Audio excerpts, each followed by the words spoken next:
Well, the Minnesota Timberwolves get an absolute gift tonight from from the basketball gods, from the officials, from Victor Wembanyama, from all of the above. The Minnesota Timberwolves absolutely sailed under a lucky star on this night. They were at home trying to fend off a very game San Antonio Spurs team from seizing a 3-1 series lead, which is all but Rap City when it happens. Roughly a 96% win probability all time in NBA history throughout all rounds when you take a 3-1 series lead. That was what the Timberwolves were faced with the prospect of tonight if they were incapable of getting a win at home. And I don't think it's much of a stretch of the imagination at all to say that they would definitively 100% be in that 3-1 deficit heading back to San Antonio right now. Had it not been for a flukish play, I don't know if Victor Wembanyama lost his mind and just elbowed the ever-loving hell out of Naz Reid in the side of his face. I think when seeing it slowed down, it looks worse than it actually was. Victor Wembanyama, if you did not see the play, Wembanyama was not long for this game. His night ended after only 12 total minutes. That was when he accrued a flagrant foul 2 and was swiftly ejected. Again, he took a pretty vicious windup and swing at the side of Naz Reid's face. Still, though, it looks like, if you didn't see the play, two Wolves players hanging off, draped on Victor Wembanyama. He's kind of has the ball. He's struggling and kind of trying to battle for a little bit of space and just kind of lost control of his ridiculously long Inspector Gadget limbs and caught Naz Reid in the side of the face. You could see Naz Reid you could see Victor Wembanyama confused on the sidelines when they were reviewing the play. He didn't know it looked like what he had done or what had happened. And he didn't understand the ejection. I don't think it was just a surreal moment in the game. And really in this series, a pivotal moment in this series, because again, the difference between a 2-2 series and a 3-1 series it's monumental throughout all time NBA history. It's a difference between like an easy 5-game gentleman sweep and probably a 7-game war. So that was what was at odds in this game. And it's in the semifinal round against a team that many believe are going to go on and give the Oklahoma City Thunder their best opponent in this entire postseason. And in just one fell swoop, Victor Wembanyama is removed from the game. Now, I don't know if you guys saw this play. If you didn't see it, what your thoughts are, let me know in the comment section here, obviously. But I personally, in that moment, if I was an official, would be trying to litigate that in some way that does not remove Victor Wembanyama. I need to see malicious intent in that moment with these stakes in this situation to remove Victor Wembanyama. Personally, I don't like the flagrant 2. I would have kept it at a flagrant 1 and left Wembanyama in the game. Not the way it went. Obviously, make that of it what you will. Soft as Charmin NBA league that we're playing in right now. So Wembanyama ejected, his night over just 12 minutes into this game. And, he wasn't playing particularly well at the time that he was ejected, by the way. He was coming off of that historic performance last time out in Game 3. In 12 minutes in this game, he had only 4 points, 4 rebounds. He was shooting 2 of 5 from the field. He had 3 fouls, and he was a -1 plus-minus in his 12 minutes. So not playing particularly well, not lighting the world on fire for the Spurs. Nonetheless, he goes out, and the Spurs, for the most part, control the game, I think. They were down. They took it on the chin for the remainder of that quarter. They regrouped in the locker room at halftime, came out. They looked like the better team throughout the majority of the third quarter. They were getting some distancing in that third quarter. And then the Timberwolves closed.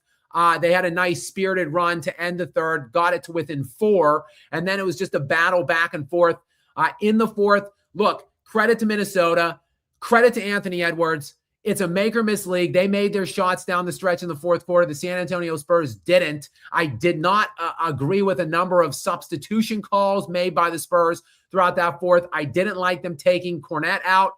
They went very small down the stretch of the fourth which opened them up and made them susceptible to offensive rebounds, with which the Minnesota Timberwolves took advantage of. And, ultimately the Spurs just went cold. Maybe it was nerves. This is a young team. Who knows? Nonetheless, this was still a tight nip and tuck game with 13 seconds left. The Minnesota Timberwolves still just up by 3 points. And then there was some ridiculous full length of the court pass to Ayo Dosunmu, and it was just a miraculous catch by him. Otherwise, that would have been a turnover, and the Spurs would have had a look at it to tie it with one final possession. But Dosunmu miraculously holds on to the ball, gets fouled, makes his free throws, and that's a wrap. That's all she wrote. 2-2 series. And my major takeaway in this game, though, despite the fact that Minnesota has tied at 2-2, is they got lucky, obviously, extraordinarily lucky. They are not the better team in this series, not even close. You lose Victor Wembanyama for the vast majority of a pivotal must-win game, essentially, backs against the wall at home, and you have to scrap and claw with your life down the stretch for the last 4 minutes of the fourth quarter to get over the hump against this Spurs team, this young, inexperienced Spurs team, without by far their star player. Advantage San Antonio, in my estimation. And it really does just go to show what everybody is talking about this San Antonio Spurs team, about how good they are, why people believe that they do have what it takes, maybe as early as this season, to contend with, compete against, and potentially beat the Oklahoma City Thunder. Because how many teams, probably other than the Thunder, who could go into a hostile environment in Minnesota in a must-win game for them, with Anthony Edwards going ballistic in the fourth quarter, and be right there without their best player all game long? Well, there's probably only 2 teams that could say they could do that in the entire NBA. That would be San Antonio and Oklahoma City. That's why these 2 teams are the best teams by far in the NBA. That's why these 2 teams are forging dynastic runs over the next 5 to 6 years, with really only the 2 of them serving as the impediments to each other. And the more I see it, the more it just becomes pronounced that Victor Wembanyama and Shai Gilgeous-Alexander, as great as these players are, they are in just the best of positions. They have just both been absolutely blessed. And the San Antonio Spurs lose it ultimately 114-109, despite the fact, look, they shoot 48% from the field. The big Achilles heel tonight, if you will, of the San Antonio Spurs, just 6 of 26 from the three-point line. But a number of good performances from them. De'Aaron Fox didn't shoot it well, but he made a number of big-time shots, 24 points for him. Stephon Castle continues to impress me. 20 points for him, 8 of 17, 6 rebounds, 4 assists, a team best +8 for him on the night. And really, he was better than any of the starters on Minnesota other than Randall, who was a +12 in the old plus-minus column. And really, Dylan Harper has just, to me, been one of the talks of this postseason because of how mature that this kid is playing. He's barely, was he 20 years old? The second overall pick, and a rookie playing at this level in these high leverage games on the road deep into the playoffs. 24 points for Dylan Harper off the bench. They obviously needed him because they were shorthanded after the Victor Wembanyama ejection. 24 points for Dylan Harper, 8 of 11 shooting, 7 rebounds for him. And you look, they had Jaden McDaniels on him throughout large stretches of the game, and it just didn't matter. Like, he was getting to his spots. He was doing pretty much whatever he wanted. Just an unbelievable performance, I think, a continued performance by Dylan Harper in this postseason, a coming of age, if you will. And I thought Luke Cornett was good in the minutes that he played. He ended up getting 26 minutes in spot duty in relief of Victor Wembanyama. And I would have played him down the stretch. Like I said, I did not agree with the small ball rotation that the Spurs closed with. It really did. It opened them up, and the Timberwolves were hitting the glass there down the stretch. I thought that was one of the principal and primary differences in this game, because the Spurs actually looked like they were going to hold on to this thing. They were up throughout, like I said, the majority of the third quarter. They were up into the fourth quarter, and then it just kind of got away from them in the last couple minutes. Credit to Anthony Edwards. I have like a love-hate relationship with him. He has a very good arrangement. When he plays poorly, no one seems to be critical of him at all. When he plays big, everyone just wants to talk him up and say he's the next Michael Jordan. He coming into this game tonight in this entire postseason, not just this series, in the entire postseason, before tonight's game tipped off, Anthony Edwards was only averaging 19 points on 41% shooting from the field. Now he has the injury excuse, though he just sat out those games, and then he's come back and he looks like he's pretty much 100% since. 19 points per game on 41% for him this whole playoff run. Tonight they had to have it. He had to have a great game, and he did. Kudos to him. Shout out to him. A tremendous performance. 36 points, 13 of 22 from the field, and he was masterful down the stretch. And again, hitting numerous big shots in the clutch time for the Minnesota Timberwolves. Look, big players make big plays when they're called upon, and he certainly was tonight. And he answers the bell for his Minnesota Timberwolves, and the Minnesota Timberwolves, as a result, are evened in this series. It is now a best of three, but still, to me, look, advantage San Antonio. They're going home. Victor Wembanyama is going to be enraged by this early ejection. The home crowd fans are going to be just going berserk in that building. And it just looks, watching the game, even with no Wemby, that the Spurs are the superior team, that they have more answers than the Minnesota Timberwolves. It honestly looks like Minnesota needs a secondary scorer as I watch this series. It didn't look that way against the Denver Nuggets, I'll tell you that, because they were getting to the basket with ease against all of the Nuggets' putrid perimeter defenders. They were just hunting anybody they wanted on the perimeter and assaulting the rim basically every time down the floor in the fourth quarters. It doesn't look like they can do that in this series, even in this game, without Victor Wembanyama. They still had trouble getting to the basket and operating until they removed Luke Cornett down the stretch of the fourth quarter. But really, it looks like Anthony Edwards needs a secondary creator and like ball handler out there.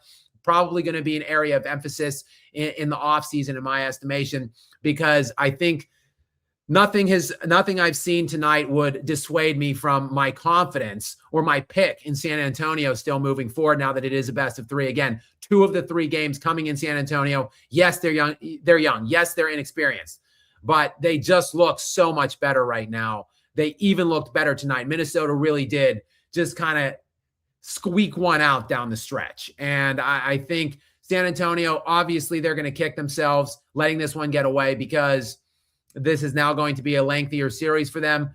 The Oklahoma City Thunder are likely to sweep the LA Lakers out of the playoffs tomorrow, which means they'll have basically like a whole week off now to rest, whereas now the Spurs are going to have to play on. So they're going to kick themselves for letting that get away in that regard. But ultimately, they've got to be feeling confident and they've got to be feeling good, because if they would have just knocked down the shots, good looks that they were making in the third quarter and in the early part of the fourth, down the stretch in the fourth, and had they not taken Cornett out and shored up that offensive glass, then I really do think tonight could have been a different outcome. But you live and you learn. This is a young team. It's a young coach. So, you take your lessons and you move on. I just want to see 28 rebounds for the San Antonio Spurs and 34 rebounds for 49 rebounds total for the Minnesota Timberwolves and 41 for the Spurs. So not a glaring discrepancy there, only 49 to 41. But again, it was an impactful differential down the stretch when the Spurs, for whatever reason, went small. And I thought the 3-point ball definitely failed the old Spurs tonight. Again, just 6 of 26. On the other end, 10 of 27 for the Minnesota Timberwolves. So we've got a best of 3 now, 2-2. This should be a compelling series the rest of the way. We'll see what the response is, obviously, for the San Antonio Spurs as we shift back now to San Antonio. Big answer by the Wolves. 34-25. They outscore the San Antonio Spurs in the fourth with their very playoff lives on the line. Speaking of playoff lives on the line, the Philadelphia 76ers, well, they had their playoff lives on the line today too, at home against the New York Knicks. And their little heart monitor just flatlined, and they just rolled. Someone just rolled their bodies into the street in Philadelphia. Luckily, they don't have to fly or travel or do anything. They could just go ahead and stay home. You know, the funeral arrangements can be set for all of these players. Hell, what am I kidding? There's no funeral. These guys were saying 1, 2, 3 Cancun or Galveston or whatever trendy hotspot the NBA players are going to these days when they get eliminated from the NBA playoffs. And, you know, there was a lot of hoopla surrounding the Philadelphia 76ers just a few days ago about that big 3-1 comeback over the Boston Celtics. You know, all the Joel Embiid praise and credit. And, you know, look, it's just, you just got to keep trusting the process, guys. It's 12 years in the NBA now for Joel Embiid, and 12 times he has failed to get out of the second round. Joel Embiid still, the drought continues, never has been out of the second round. And really, can we even count this as being in the second round this year? Riddle me this. If you do not win a single game in the second round, were you actually even there to begin with? It's like if a tree falls in the woods and it doesn't make a sound, did it actually, or no one's there to hear it, did it actually make a sound? That's basically like if you don't win a single game, Joel, did you actually make it into the second round? And the New York Knicks just absolutely squashed Philadelphia like an insect in this game. The Knicks are on an absolute roll, like a historic roll. I'm talking orange and blue skies are going to be invading the NBA Finals for the first time this century. New York fans are going to be partying like it's 1999, which is the last time they were in an NBA Finals round, because this team is absolutely on one from a historical context at this point. They just obliterate Philadelphia 144-114 today. A 30-point margin, a game that wasn't even that close, believe it or not. They were up by, around 45 points at one stanza of that game. And now the New York Knicks, in their 10 postseason games this year thus far, have outscored their opponents collectively by 194 points. They have only lost 2 games, games 2 and 3 to Atlanta. Actually, they were down 2-1 in that series. 1-point losses in each of those games.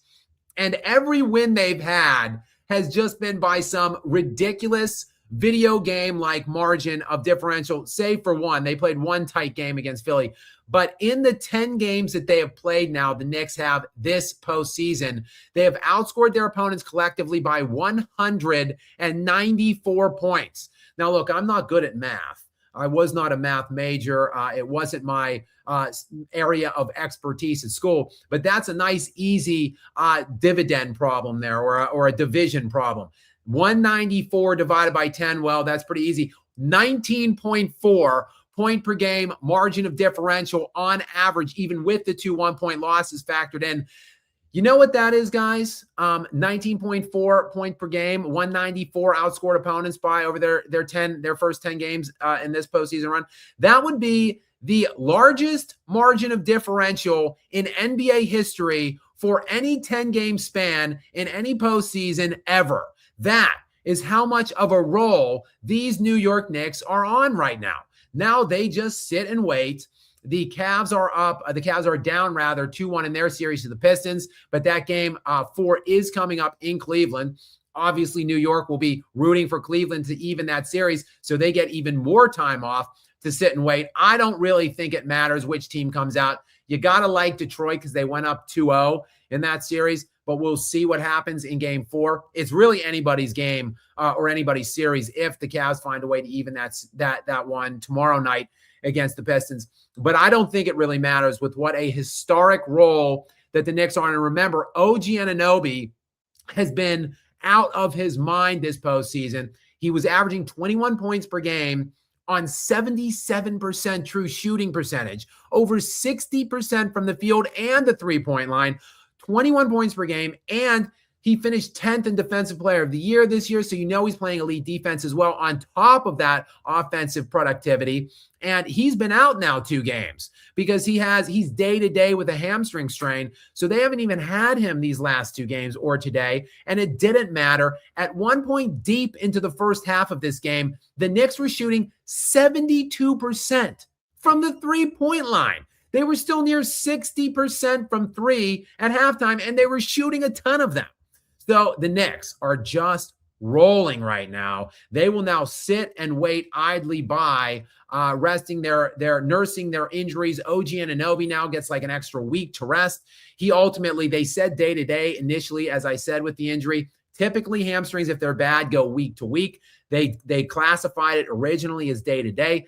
Now he ultimately is going to get like 2.5-ish weeks off. So that's big advantage to the New York Knicks because they will 100% be needing his services to get through the rest of the way. And if they have any aspirations of actually winning the NBA championship, which is obviously probably still considered a long shot at this point. Guys, we have a lot of news today. So I'm just going to keep it rolling. We could talk about any number of things that you guys want to. Take it in any direction you want to go. We can dive more into these games, the Victor Wembanyama suspension. But I do want to just briefly also touch on the draft lottery, which was today, just around the beginning of the first game, the Knicks 76ers game. The draft lottery is now set, and the order, which most people are curious or really concerned about, the top 5 picks: the Washington Wizards, the Utah Jazz, the Grizzlies, the Bulls, and the surprise team in the top 5, the LA Clippers. And of course, the Clippers ripped that top 5 pick out of the cold, dead, icy hands of the Indiana Pacers. And the Pacers, and particularly team president Kevin Pritchard, well, he was caught with all kinds of egg on his face today because this is unbelievable. He has already, team president Kevin Pritchard has already apologized to the fan base. He has issued a public apology to the fan base for the Ivica Zubac trade, I should say. I always just slaughter that poor guy's first name. Remember, they traded for Zubac around the trade deadline of this season. And the Indiana Pacers, remember, had like the worst record in the NBA for most of the year, or they were battling back and forth with the Wizards for the worst record for most of the year. The Wizards ultimately did end up getting the worst record in the NBA. And again, they are rewarded with the number 1 overall pick. So the ping pong balls held to form for the Wizards. But the poor Indiana Pacers, who finished with the 2nd worst record in the NBA this year, to the Wizards, no such luck for them because they drop out of the top 4. And the reason why that is so pivotal is because the Ivica Zubac trade with the Clippers was for 2 first-round picks, a conditional protected pick this year in 2027 or 2026, I suppose, which was top 4 protected, meaning if Indiana's pick fell within the top 4, they would retain the pick. If it fell outside of the top 4, the Clippers would get the pick. And then the Clippers additionally get a 2029 first-round pick. And if the Pacers pick fell within the top 4 this year, then the Clippers would also get a 2031 first-round pick. But that 2031 pick is now voided because, well, the Clippers get the 5th pick overall this year because the Pacers, the Pacers screwed by the ping pong ball gods. Their pick drops out of the top 4 into the 5 slot. And now that trade for Zubac looks absolutely terrible now. It's you give up the 5th overall pick this year and the 2031 first and the 2nd as well. And there was a player thrown in there too.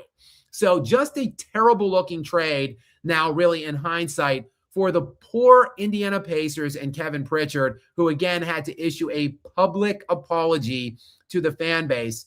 But ultimately, I feel bad for Zubac because now, everybody's clowning the pick essentially, and by extension him. This guy's a good player. In his last full season, look, he didn't really play much this year, but he's only 28 years old. In his last full season, 2024, 2025, this guy at 28, he's 27 in that year. He averaged 17 points per game, 12 rebounds, was Defensive Player of the Year 6 that year, and second team All-NBA defense. So he got to 17 and 12 and was All-NBA defensive team. So and he's cheap. They've got him on the books now, does Indiana, for the next 2 seasons, next year and the following, at only $20 million per each season.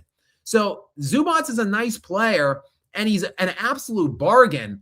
But nonetheless, he's just going to get raked now across the coals, along with Kevin Pritchard for making this stupid deal, which now looks like a huge bounty that the Clippers are getting. And the Clippers basically wheeling and dealing offloaded James Harden and Zubac, and they got some good pieces back. And they played pretty well down the stretch without those guys. They went 19 and 13 after those deals were made, and they get a bunch of picks. They got Darius Garland as well. So, I mean, the Clippers are looking pretty good. I think potentially they may be looking to offload Kawhi Leonard for some haul as well this summer and go into full-blown rebuild mode. If I were running the Clippers anyway, that is what I would do. And finally, guys, breaking news. Well, I think this actually came out yesterday, but I didn't mention it yesterday. There was a lot of speculation, remember, when the Golden State Warriors limped out of the play-in tournament. I mean, I don't even know if you could call it limping. They got their bodies rolled down a hill into like a shallow grave of some like murky water on the way out of the play. And it looked like their entire like dynasty was imploding. You had Draymond Green and Steph Curry and Steve Kerr meet at like center court together when there was still a minute left in the game, and they were all embracing and they were whispering things in each other's ears, and they all looked very wistful, looked a little teary-eyed. And after the game, all of them, well, mainly because Steph Curry is going to be there. He's going to finish his career there. But after the game, Steve Kerr and Draymond Green sounded as if it was over. Draymond Green fighting back tears, saying that he doesn't like change, but kind of it's inevitable in life. And Steve Kerr basically flat out saying these things, these jobs, these opportunities, they have expiration dates on them, and nothing is really forever. And then there were those reports that trickled out that the NBA, not the NBA, but the Warriors ownership didn't like Steve Kerr for his woke agendas, and that they were trying to pressure him to step away or to step down as the head coach of the Golden State Warriors. So despite all of the tea leaves and, the smoke signals that have been being sent up all around this situation, much to the contrary now, Steve Kerr, the word comes out, has extended for another 2 years to coach the Golden State Warriors, a deal which there's really no specifics known about it at this time, but a deal that is believed to keep Steve Kerr as the highest paid coach in the NBA. That's a designation that he had last year. This guy made $17.5 million last year. What a wild time to be alive. We got guys like Christian Brown scoring 8 points per game in playoff series, making $22 million a year. But and you might think these players are outrageously overpaid. I mean, probably Peyton Watson's going to command a $30 million pay tag this year, if not more, for a 14-point per game breakout year. But don't just impugn the players for these outrageous salary tags that they have on them, because we're living in a day and age where NBA head coaches are fetching $17.5 million salaries. My guess is it's going to be north of that for Steve Kerr moving forward now because, well, he extended for 2 years, and I'm sure that's because they want some kind of a last dance type situation with he and Steph Curry now. And who knows what they're going to do with Draymond Green. I think they should probably sever ties with him, though I've thought that for years and years and years now. Jimmy Butler is presumptively going to miss a huge chunk of this regular season, and he's like 36 or 37 years old anyway. So look, the Warriors are still, in my estimation, in a world of heartache in terms of what they can put around Steph Curry and how they could bolster this into any semblance of a deep playoff run. Like, really, even how can they get out of the play-in range? Because these teams are just so loaded right now as I look up and down the Western Conference. So I don't know. There's no good answers. Basically, like Denver, as I look at the Denver books and the Golden State Warrior books, it's like that Spider-Man meme where there's two identical Spider-Men pointing at each other. That's basically Nikola Jokic and Steph Curry right now. And neither of them want to leave either. So don't suggest that one of them go play with the other one, because neither of them want to go leave anywhere either. So there's that going on as well. So guys, a busy day in the association today. 2 games, one not very compelling at all, and one very compelling for many reasons, not just that it tied the series best of 7 at 2 in the West in that one West semis, but also because of the controversial suspension or ejection, I should say, of Victor Wembanyama. And maybe I'm overanalyzing this, reading a little too far into it, making it something that it isn't. But in my estimation, that was kind of a sketchy ejection. I don't know what you guys think. Again, let me know in the comments. Guys, we are hitting the 31-minute mark now. It's about 11 o'clock on the East Coast here on a Sunday, Mother's Day. Happy Mother's Day to all of you out there, and welcome in to Skap Live After Dark. As always, the waters are warm here. We're going to get to your comments here shortly, see which direction you guys want to take us. I'm willing to talk about anything as always. But first, I would be remiss to not welcome in moderator Gary LaGary. LaGaslighter Gary is on hand as always. Gary, am I crazy? Do you think that was like a clear-cut, definitive, flagrant 2 ejection for Victor Wembanyama? Did you agree with that call? Like, did you think it was maybe could have gone either way? Would you like to see it go 1, or do you agree with it? I'm okay either way. If he hadn't gotten the ejection, I would have been okay. If he did get it, I didn't really argue or complain. I think that he, in that moment, was just so frustrated for how physical Minnesota's been. And I just think in his mind, he's like, I got it physical back. Nas is in his face when Jaden's pulling at him, and he just swung his elbow. And I think, as I've been saying for the entire year, this is a learning experience for Wembanyama and the entire roster. He's going to learn to control his emotions better, and I don't foresee him doing something like that in the future. I'm glad that we got the split in Minnesota, and I think we're going to come out in a rage on Tuesday night for Game 5 in San Antonio.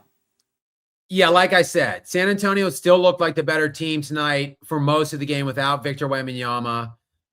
They easily could have won that game without Wembanyama tonight. They lost composure down the stretch. They made some bonehead substitutions. They couldn't get rebounds. And Anthony Edwards was just slashing shots left and right in that fourth quarter. So add all that up, and they're still right there with some miraculous fingertip catch bouncing off his leg on the sideline by Ayo Dosunmu, or else the Spurs would have gotten an opportunity for a second time in a second game that they would have maybe lost, to have a shot in the air at the buzzer to either win it or tie the game. So they're right there in these games, even the games they've lost, and this game without Victor Wembanyama. And Gary, I don't think, quite frankly, like the exact shot was, look, ultimately results matter. And I say that all the time, but also the results, not necessarily the intention of the elbow, matters. Like, I don't think Wembanyama was trying to connect with Naz Reid's face like that. I think he was just flailing his arms around and like trying to get separation, and he just lost control of his and unfortunately caught Naz Reid. If he just is flailing around and misses Naz Reid, or doesn't quite get him as bad in the face, it's probably just a flagrant 1. But again, results matter. He caught him and then he got ejected. But the intention, to me, the intent of it all should have been factored in because of the importance of the game and the stakes that were on that game, and the fact that, again, like you said, Minnesota plays with an inherent physicality. And really my overall premise here is, Gary, it doesn't really matter how old you are. If you have people beating the shit out of you, grabbing you, needling you, like pulling on you all series long, like eventually, and like and you feel as if you're not getting the calls, eventually, like, you're just going to lose your temper and do something like that. Like, I've seen it. I saw it with Nikola Jokic against this Minnesota Timberwolves team on multiple different occasions in the first round. And he's done it. Jokic did it throughout the regular season against the Oklahoma City Thunder, because he just gets the shit beat out of him for 48 minutes, doesn't get calls, and then he just loses his temper and does something ridiculous like that. Now, he didn't do anything quite as violent as Victor Wembanyama that called for like an actual ejection or a suspension or whatever. And my estimation would be that my expectation rather would be that they will not do any. There will be no further action taken on Victor Wembanyama for that. Like, I don't anticipate any, maybe a fine, but no other kind of, like, he won't be suspended for a game or anything like that. This was his one penalty, an ejection, and it was a steep penalty at that, because again, it allows the Minnesota Timberwolves to even the series at 2-2. I think pretty easily and definitively we can say. Now, of course, games take on a different complexity when you lose a piece like that, but I still think watching the way the game unfolded, had you just put Victor Wembanyama in the game for the whole game, like they would have won that game and it would be 3-1. But it is what it is. Again, results matter. And now they will go back to San Antonio, where I anticipate the Spurs will play an extremely hard and physical game themselves. And Victor Wembanyama will be extraordinarily dialed in and playing like a man possessed in that game on Tuesday. So I am already looking forward to it. And that's probably going to be the only series we have going on in the West after tomorrow night, because the Lake Show will be in action tomorrow against the Oklahoma City Thunder at home in a game they are 10.5-point underdogs in to try to stave off elimination. I don't see that happening myself. Obviously, we just lost. The Sixers just got swept today, so they're out of the playoffs.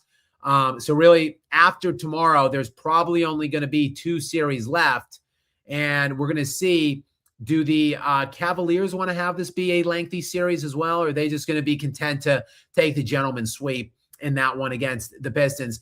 We very well, Gary, could be just looking at all 3 series done in this round and just the Spurs and the Timberwolves games going on at that point. I guess they might start the East finals possibly. I don't know what the scheduling breakdown would be at that point. But probably those teams will all just be sitting out waiting as we play every other day for the Spurs and Timberwolves to resolve that series. But a pretty compelling day of basketball today in general. The 2 games, again, the draft lottery, pretty much no intrigue. Everything went as it should have gone, really, at the top end of it. It was just that Indiana Pacers thing, which was a complete and utter debacle now for the Pacers. Like, just, I mean, when things don't go your way, sometimes they just really don't go your way. I don't know. That's kind of like maybe a fireable offense, I feel like, for Pritchard, even though the team president there, even though, like I said, I like Ivica Zubac. Like, I think initially when the package they paid didn't seem that bad, but now when you factor in this, and it's this draft, that's the other thing. Like, a very, very, I don't follow much college basketball, but it is a draft that is speculated to be one of the deepest drafts in recent memory. It's been being called one of maybe the best draft since going back to 2004. I don't believe that because just last year's draft was excellent. Look at the guys that you had come out of this draft. I mean, Cooper Flagg looks like a transcendent talent. Colin Knippel has been an absolute star and a hit. He led the league in three-point shooting as a rookie.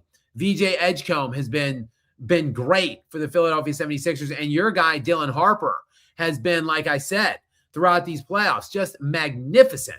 So this class has been crazy good. But next class, Gary, is supposed to be a little bit deeper. And now the Pacers, I can't even wrap my head around this. They had the second worst record in the entire league this year, and now they don't have a first-round pick at all. They have no first-round picks now this year. I mean, just a horrible deal now in the aftermath of that. Gary, anything to add on that steaming dumpy by the Indiana Pacers, or anything else you want to add right now. We're hitting the 40-minute mark here. We can enter into some comments here. I want to see what everybody's saying in the chat here and stuff. So, but did you want to add anything before we get underway on that? No need to add anything about the Pacers, because I really only speak about and pay attention to teams that are actually relevant. And that wouldn't be the Pacers or any of the Indiana Pacers fan base, because now that they're garbage, you see none of them around. Unlike all the trash talkers from last year swearing up and down they were going to beat OKC. And now, as I said, they're nowhere around. When the Spurs were bad, I'm still here. When the Pacers fans, on the other hand, are a ghost town when their team's not doing well. So now I don't pay attention to the Pacers.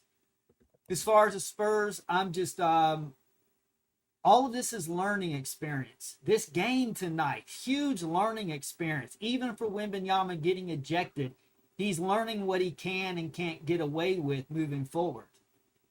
Guys, I just tried writing in the chat that Gaslighter Gary returns. I tried writing that while he was gaslighting the entire Indiana fan base, and YouTube rejected my comment. YouTube rejected your comment. This usually means they think it's spam. Try changing it a bit. So maybe that was Gary himself that just rejected my comment. He's gaslighting all of you guys while banning my actual comments. I'll tell you, this guy, Gary is back. Gaslight Gary is back in full force. He's been waiting to just attack and go in on the Indiana Pacers fans all postseason long. Obviously, he hasn't had the opportunity because they're not even near in the playoffs, the second worst record in the NBA this year. But Gary strikes back again on all you poor, suffering Indiana Pacer fans. But let's get to some of your guys' comments here. We've got John O'Ratcliffe, back-to-back nights. What's up, my friend? In first, in early. Good to see you, John. Oh, wait. Before we hit John, actually, Gary, I forgot that I missed a super chat last night. So let me actually get that now. Let me see. You emailed it to me. Now I'm having trouble finding. Okay, I found it. All right, let me just grab it real quick right now. Bear with me, guys. Live TV and all that stuff. I just want to get this in and bring it up into the chat real fast here. All right, media assets. I should have done this before I joined, but obviously I forgot. So let's see here. More. Okay, sorry guys for the delay, but I'm a stickler for. I want to answer every comment. I appreciate you guys very much, your generosity, support. And whenever you guys drop a super chat, I make it a point that I get to every single one of them. And last night we were on for 3.5 hours and my dog was barking at me. She really had to go to the bathroom and someone slid. I said bye abruptly and signed off, and someone slid a super chat in on me on my way out, right when I hit the end button. So I did not have an opportunity to answer it. I hope they're here tonight. RXC DDCS. I'll guess, Gary, go ahead and you can read this one for me. Is Detroit the only team that brings us back to the physical era? So, I think basically all the teams left essentially in the playoffs right now are physical. Not probably the Cavs, and not the Lakers, obviously. But other than that, I would say every team left almost is physical. Detroit is very physical. The Knicks are very physical. The Thunder and the Spurs and basically the West teams, the Timberwolves, all take it to another level. Really, I'd say the Timberwolves and the Thunder are the most physical teams right now. And then the Spurs, they aren't they aren't that physical, actually. They are just elite athletically, and they are just multi-positions deep from an athletic and a defensive switchable standpoint. And of course, Victor Wembanyama makes them special at that end. He elevates the floor of their defense substantially. So they have a lot of athletes and interchangeable defensive long pieces. And then when you throw like an 8-foot alien at the back of the rim that can cover up anything and really can play guys out of the perimeter, get back. I mean, the things that guy does defensively, like he defends people at the 3-point line and gets back and blocks shots somehow too. Like it's just crazy. So he really elevates their floor, but they have a lot of good defensive pieces. They're really not overtly all that physical though. But the Timberwolves and the Thunder most certainly are extraordinarily physically oriented teams, as is obviously the Detroit Pistons, and the Knicks too play a pretty physical brand of defense. So I think like this, it's just we're living now in a defensive time in the NBA now in the postseason. While it has been one of the most offensively oriented years in league history this season, roughly 116 points per game on average all regular season long per game, which is the highest scoring year in NBA history dating back to like 1948, outside of 5 years in the 1960s. So going back to 1948 to today, this was the 6th highest scoring season ever. Only 5 years in the 1960s were higher. But now that we're in the postseason, well, things are ratcheting down a bit now. I have not checked it yet today, but let me see. We were lurking right around 105 points per game. It's up to 106.6 right now, actually. So it has crept up a bit, but still we're down nearly 10 points per game from the regular season into the postseason right now. Just crazy things happening. And there's a large percentage of contested shots right now. I think I saw that like 68% of shots right now in this postseason are highly contested shots, which is the highest percentage of contest dating back to when they started tracking that data back in 2014. So this is as defensive of a postseason as we've seen in several years. So I really don't think it is just the Pistons. But many thanks to you, RXC DDCS, and I hope that you were here. Many apologies. I'm very sorry that I had to click out early last night and did not get to that super chat. So it won't happen again unless, of course, my boss, the real boss, my 12-pound Shih Tzu starts beating me up to take her out to the bathroom again. We've got BC Nick 22 in next. What's up, BC Nick? Thanks for being here. Welcome in. Appreciate you stepping into the sponsor area of Skap Live After Dark. Gary, what's the question or comment from Nick? What's your honest prediction for my Wizards next season after securing that #1 pick? It's a good question. Let me take a look at the Wiz books right now, because remember they got they made some high caliber trades at the deadline, remember? And actually then they didn't really play any of them because they were playing for this end game, tanking to try to get the #1 pick. Now, next year, 2026, 2027, they've got roughly only $169 million on the books. Of course, that includes Anthony Davis and Trae Young, those being the two high caliber trades they made that I was referencing. Alex Sarr for only $12 million. Bunch of low dollar contracts otherwise. Like Alex Sarr is their biggest guy on the books other than Davis and Young. Davis is making $58 million. Trae Young's making $48 million. Alex Sarr 12. Everybody else on book is in single digits on the books, and many of them are on team options, including Alex Sarr. So they can essentially basically void this entire lineup, other than Trae Young and Anthony Davis. Trae Young, by the way, has a player option for $49 million roughly. So he likely is going to be in line for some kind of a big extension. So honestly, I don't know what my projection would be, quite frankly. Nick, because I don't know what this roster is going to look like. They don't even have a roster. They've got Anthony Davis and Trae Young pretty much, and that's it. And they have to decide who is going to be that number one pick. I have my thoughts on that. I know that, look, probably the NCAA tournament changed some things.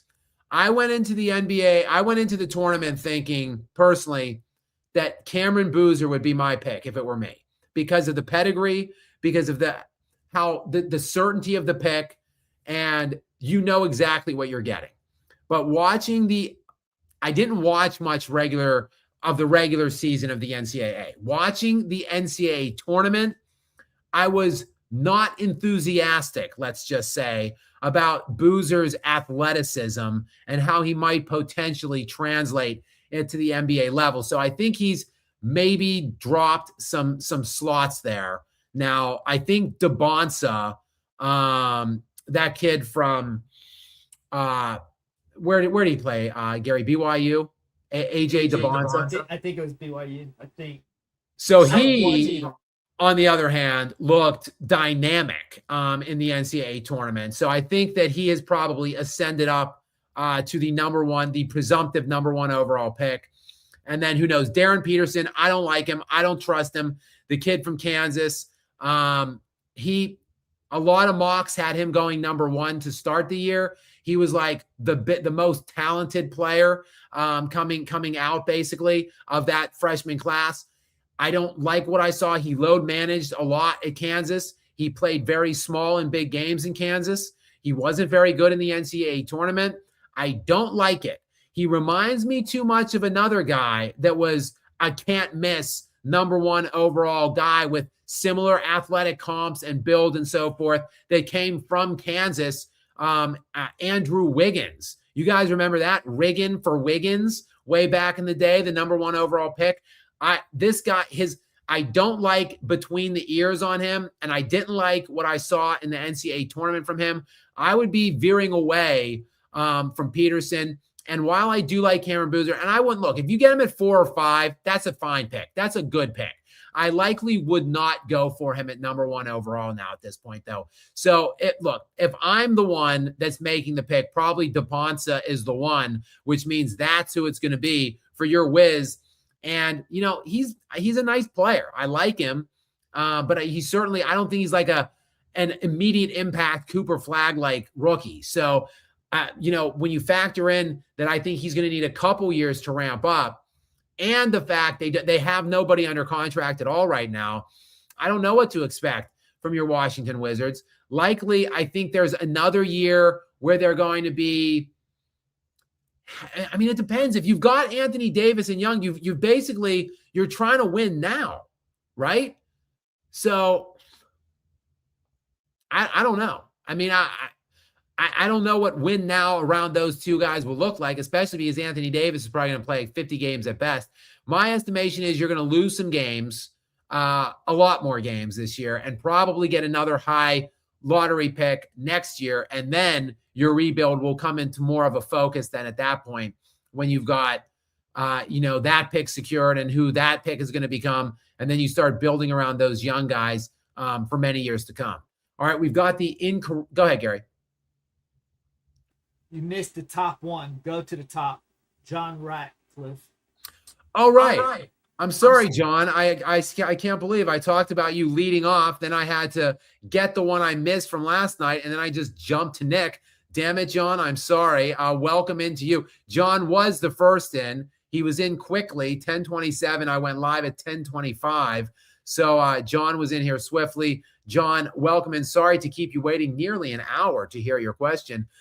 Gary, go ahead with John finally at long last. Are you going to do more football content this upcoming fall? If so, you should have fans come on and discuss their team's upcoming season. Yeah, I would certainly like to do more football. I love football. Like, I follow the NFL as closely as the NBA, if not more closely than the NBA, primarily because I am in a pretty high stakes fantasy football league that is extremely competitive, and we all take it extremely seriously. And the stakes, like I said, are fairly high. So I actually fall, and I've loved the NFL. Actually, my love of the NFL predates the NBA. I started really falling in love with the NFL when I was probably around 95, when the Steelers went to the Super Bowl against the Cowboys in Arizona that year, Super Bowl 30. And I didn't really get captivated by the NBA probably till like 2 years later, maybe a year or two later, I guess. I guess it was sort of around the same time. But growing up in Pittsburgh, Pennsylvania, obviously, football was more of like a cultural entanglement than the NBA was. I was like one of three people in the entire city of Pittsburgh that loved the NBA. So I've just been really dialed into the NFL for like 30 plus years now. And I watch it and I follow it very closely, and I love discussing it. So I would like to do more of it for sure. And then really August and September is right when that starts heating up, and the NBA hasn't even started yet. So I would like to do some more stuff, more coverage, more discussion around that, maybe in those 2 months specifically in August and September. John, though, nobody wants to hear you discuss your Jets. Okay. The Jets stink. They are always going to stink. If I were you, John, unfortunately, I would just focus myself on your Ohio State Buckeyes. And in terms of the Jets, just maybe you can, I don't know, buy can you invest in like a lifetime supply of paper bags or something? You could cut out the little like holes in the eyes in your mouth for to go to the Jets games, because they're likely always going to stink, John. Okay, next back. Sorry, the Incorruptible is in now. Incorruptible, what's up, my friend? Welcome in. Obviously a regular here all the time, every night. Thanks for being here, my good friend. And Gary, what is the question or comment from him? I think the ejection makes sense, but it came after a no call on McDaniel's clotheslining Wemby. Wembanyama elbow drama, Nas trauma, Spurs and 6. I think I speak for the entire chat at this point, everybody that's assembled, when we say thank you, Gary, for not wrapping that. We do appreciate it. And yes, I mean, I agree. I could still see the Spurs in 6. I could, because I think they would have won tonight. I think they'd be up 3-1 and they would have closed it out in 5. So now I don't see anything. There's no reason why I wouldn't think that they couldn't go on the road in game 6 and get a game there to seal the series off. So I'm with you. I mean, the elbow was bad, even for like an old school, like early 2000s, mid 2000s, that probably would have risen to the level of a flagrant 2, though maybe in the context of it all, the fact that it wasn't intentional, the fact that it is a high stakes playoff game in the semifinals, maybe there's some interpretive litigation there by the officials. That's what, quite frankly, I would ask for or want to see in that situation. But I don't begrudge the crew for ejecting him. But it is, look, when Minnesota creates an atmosphere that is, they toe the line of dirtiness and physicality, which I don't mind.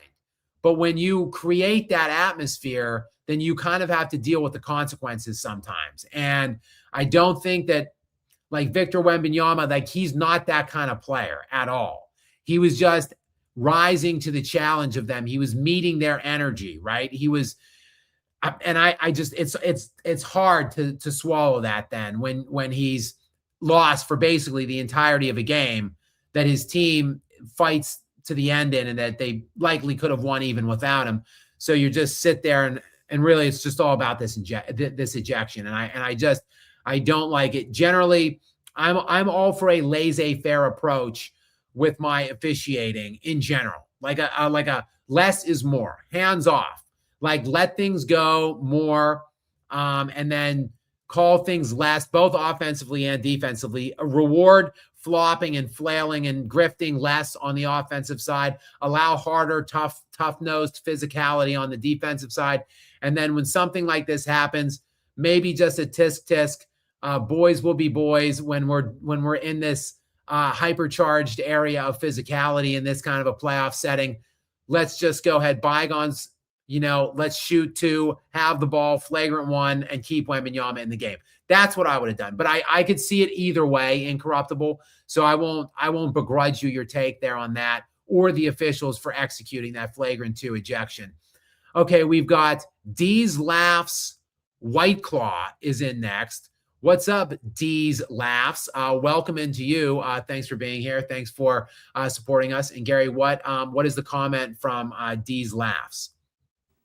OKC beats the Spurs in 6. OKC is 16 deep. Nuts. Yeah, Oklahoma City, it is wild. I was looking more. I want to do a video about them, and really, yes, kind of about how Shea is overrated. So I was looking at their lineup, and it really is. It's wild when I look at the Oklahoma City Thunder's lineup and their contracts. This is for next season on the books. 40 mil to Shea, 28 to Isaiah Hartenstein, 18 to Lou Dort, 19 to Alex Caruso, 41 to Chet Holmgren, 41 to Jalen Williams. So that's the lion's share of their contracts. But then they've got Isaiah Joe at 11, Aaron Wiggins at 9, the other Jalen Williams at 7, Kenrick Williams at 7, Cason Wallace at 7, Jared McCain at 4, and AJ Mitchell at 2. AJ Mitchell is making $2 million next year. Think about that. And, oh, by the way, a team option for him the next year for $2 million. What am I even saying out loud? AJ Mitchell is the best player on the Thunder in this series. I'm not even trolling or being hyperbolic. He is the best. He's better than Shea in this series right now. In a series that Jalen Williams isn't even playing. And he's making $2 million next year and the year after. That's why they're unbeatable. To D's last point, and to my point of what I've been saying for 2 years. How is that?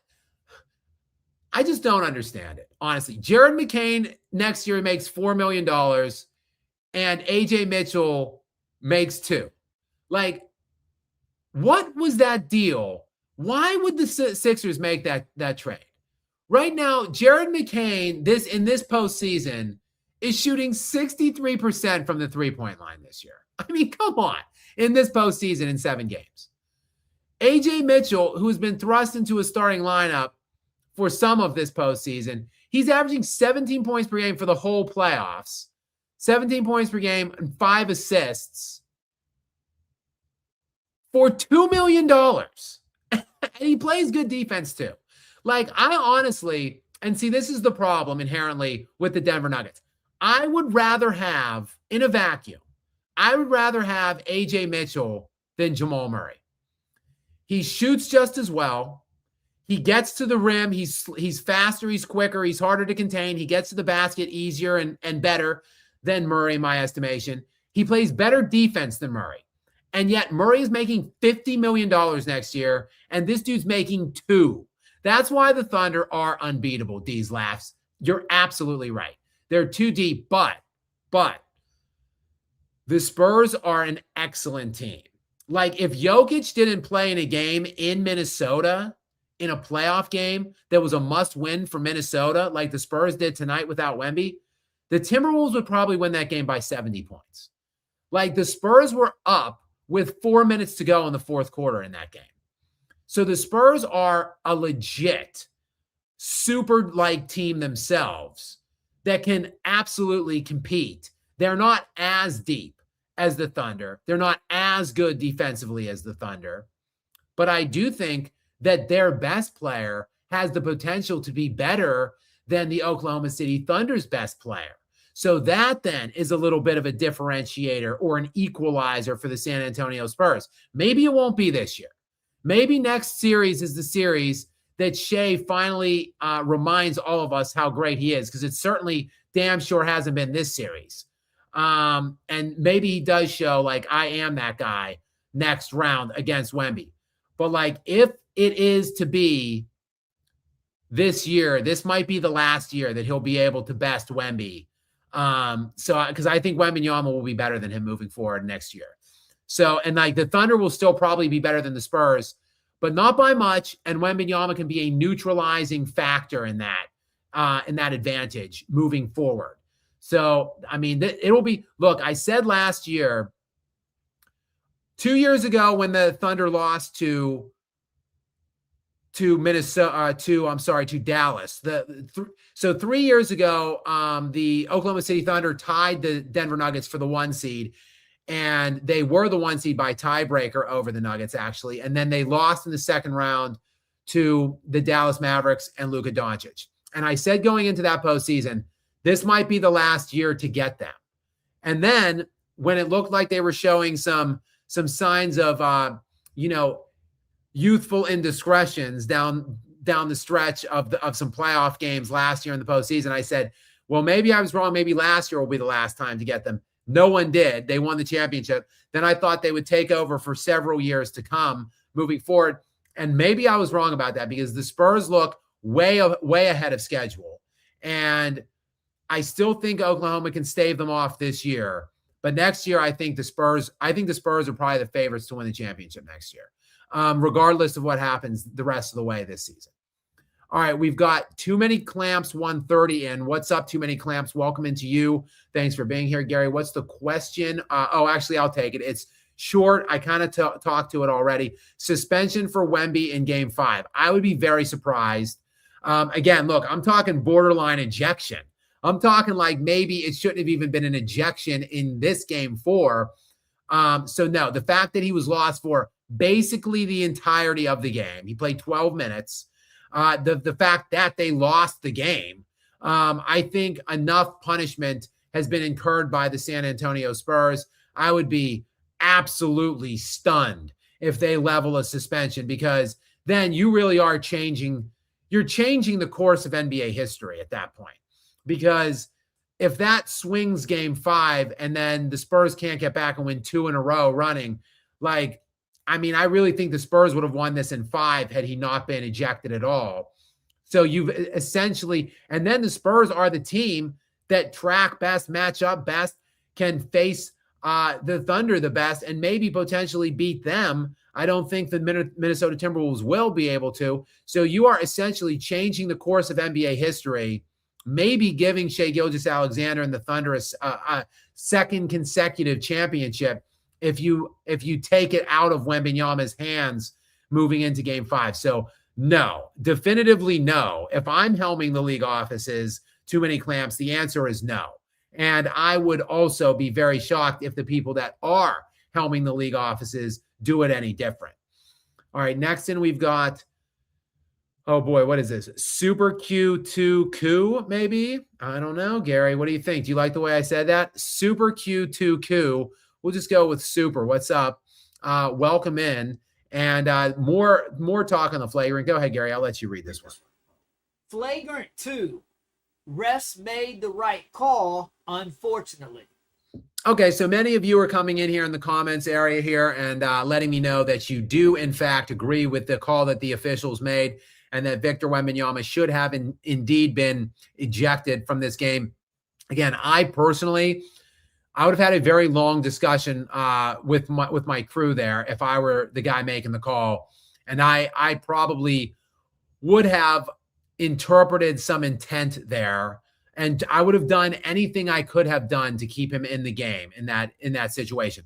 Now, maybe my crew talks me out of it. Maybe I get some intervention from New York and see what they think about it. Ultimately, I'm not going to say it was a terrible call or that it absolutely undermines the series moving forward. So I guess, look, I'm with you guys to a degree. I personally, though, look, I'm an older school guy. I come from a different era, and I just like to see those kinds of things. I mean, go Google or YouTube, search the Kurt Rambis flagrant against the Boston Celtics. I think it was, who was it? Kevin McHale that pulled him down out of the air, Gary. Anyway, go just search Kurt Rambis flagrant foul. And realize that play, once you watch it, was just a standard foul in that game. So that's what I'm talking about. In the words of Birdie in Above the Rim, during the final tournament, this here's a man's game, ref, man's game. Like, I would have not liked to see the ejection, but hey, that's just me. Okay, we've got, oh boy, I'm going to message Gary. Can you help me with the pronunciation? I think that's Stephanie. It is. I think so too. I think so too. And I think she was a regular last year here. She was always checking in with us during the lives and in the sponsor area. And I want to say that it is, at least I recognize the picture. The avatar is that, do we have confirmation, Gary? Go ahead. Because of the dog. Right. That's why I remember. Yep. So go, if you want to let us know in the live area chat, I'm over there now while Gary reads it. If you want to check in, if it is indeed Stephanie, let us know. If you're still here, of course. And Gary, go ahead and read it, and I will monitor to see if anybody drops anything in the live chat while you're reading it for me. All right. She says, I love Dylan Harper's game. Is it just me? He gives me massive Kobe vibes. Same frame, style, the way he plays defense at only 20. Insert JT meme. You know, that's a good call, actually. I kind of like that comp because, look, Kobe came of age very quickly in the postseason. Gary's shaking his head. He doesn't like it. But I kind of like the game comp. I'll say that. I don't know. No, it was Jared McCain. It wasn't Dylan Harper. I think I saw a TikTok video of Jared McCain dancing, and it is out there. Like, it is wild, Gary. I don't know, Gary in chat, if you saw this TikTok video I'm talking about with Jared McCain, but he is like standing in this video with this girl next to him, and the dance, he just does this TikTok dance thing, and it's nasty stuff. Like, when watching it, I'm like, this is an NBA player. He's twerking. Yeah, it's sick. It's disgusting, Gary. I'm like, this is where we've come to. And in the Lord's year of 2026 in the NBA, the players look like that now in the NBA. But so I confused it I mistook it for Dylan Harper. That was not Dylan Harper. It was Jared McCain. But anyway, I think her comp is basically like he's playing way above himself at an earlier age than you would expect. He's proving to be big and clutch in big moments from a very, very young age. Kobe was like 2021 when he ascended into that kind of level, really 20, and then 21 they won the championship actually. So I do kind of like the comp though. Gary, you were shaking your head. Do you not like the comp here? Come on, man. Kobe Bryant, Dylan Harper, and Kobe. I'm a massive Spurs fan. And obviously, if we had a Kobe Bryant-esque player with Wemby, that would be extremely scary. But yeah, we don't have a Kobe-esque player on San Antonio. Not Castle, not Harper. I don't see that comp at all. I do like Harper, but he's nothing on Kobe's level, not even close. Even though Kobe did not look great his rookie year. I think Harper's had a better rookie year than Kobe, but we know how far Kobe went. I don't see Harper or really anybody in the league being close to Kobe. Yeah, now look, it's not an apples to apples comp at this stage of their career because remember, like Kobe Bryant came into the NBA. He was 17 years old when he got drafted in the NBA. 17. So his first year, he was 18. He didn't really get much playing time. He only scored 7.5 points per game. Dylan Harper is in his age 19 year. He turned 20 this year, but it's just recently. He was 19 when the year started. The year Kobe Bryant's age 19 season was his second season in the NBA. He averaged 15 points per game. He finished second in sixth man of the year. A lot of people don't realize that. He could have won sixth man of the year that year. I think he probably should have won that year, quite frankly. But anyway, he averaged 15 points per game in his age 19 season. Dylan Harper this year, 12 points per game in his age 15 season or 19 season. 12 points, 3.5 rebounds, 4 assists for Harper on 51% shooting. Kobe to go along with his 15 points, 3 rebounds, 2.5 assists, 43% shooting. In the postseason, though, Dylan Harper has been pretty big. 12.5 points per game in 8 games, but he's been big in spots though.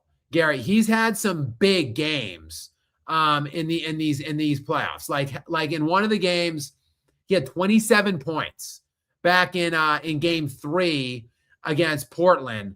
27 points and 10 rebounds. Just a great game for him. And then tonight he had a really good game. The 24 points on 8 of 11 shooting tonight in a spot where they really needed it. So I think Dylan Harper is impressed, and he's got the pedigree, Gary. He's, again, the son of Ron Harper. He's the number 2 overall pick in the draft. He's 6'5", 215 pounds already at 19. I like Dylan Harper quite a bit. That's a great pick by them, I think, at number 2. And if it is indeed, if that is, I did not see if she came in, but I'm pretty sure that is her. Welcome back. I'm sure I just might not have seen her. She's probably been in the live chats before this year, of course, but she came into the sponsor area tonight. I do appreciate it. And I appreciate all your guys' activity over here. Sorry, I get caught in the live in the live chat sometimes. But anyway, we're next in with Wolfsbane. Wolfsbane, welcome in. Thanks for being here, my friend. As always, a staple of the show. What is the question or comment about his Hawks tonight, Gary? Sucks that my Hawks got the 8th pick. I feel that Jaylen Brown trade rumors are a little bit of a trap by the Celtics. Turnover rate is similar to Trey. Yeah, it depends on what the package would be. Like as currently constituted, I don't know what would be going out in that situation. Quite frankly, look, the Hawks are a really good young team. Like they ran into a buzzsaw. The Knicks are on a historic run right now. And the Hawks are a really young team, minus McCollum. I think I would just try to get better in the offseason, either through with that 8th pick or in free agency. Maybe look for just like kind of a secondary center trade on the trade market. I wouldn't do anything major to upend the trajectory of where your Hawks are heading. I like them. I think they have the capacity to be a top 2 team in the East for the next several years. In a year or 2, like once they mesh a little bit and age a bit and get some maturation process going there and fill out a couple pieces on the peripheral. So I wouldn't do anything outrageous to upend that. And obviously a Brown trade would be something outrageous to upend that. I think, look, Jaylen Brown, many teams should do whatever they can to get Jaylen Brown if they can. But I don't think the Hawks are one of them, personally. Okay, next in is Sir or SIRG 3366. Sir, what's up? Welcome into you. Gary, what's the question or comment from him? 2000s LeBron was peak, besides maybe Miami LeBron. I don't know what the question, if that's just a comment. I think his absolute peak to me was when he was in Miami. I don't think, look, he was very good in Cleveland. He was very good defensively. He was very impactful to his team. But his game was very limited offensively. I mean, it still kind of is. I mean, he still is LeBagless, but it was even more limited in Cleveland. He had no post game at all. He had a very, very inconsistent and unreliable jump shot. He really was basically just attack the rim with his head down, hit the fast breaks, get fouls. That was pretty much his whole offensive game in Cleveland. When he got to Miami, he started to diversify his skill set a bit more. He added some more things. He matured even more physically. He started training with the biogenesis team. You can read into that any which way that you want to. But put it all together. He also had a super team around him, so it was difficult to key specifically on him. And to me, I think Miami, LeBron, and it's, look, the only time he went to 4 straight championships, won 2 of them. He's never defended it. He only defended a championship 1 time in Miami. Other than that, he won 2, then years between, won another one, then years between, won another one. So really, he was, I think, at his most dominant peak self in Miami. That year in Miami, the year he won the league MVP, finished 2nd in Defensive Player of the Year voting, won the NBA championship, won the NBA Finals. That was, to me, his best single season.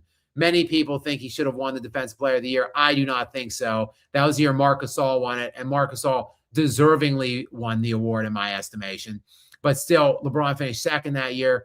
NBA won, NBA defense won, and like I said, Finals MVP, champion, and MVP. So that was Bron. That was peak Bron in my estimation.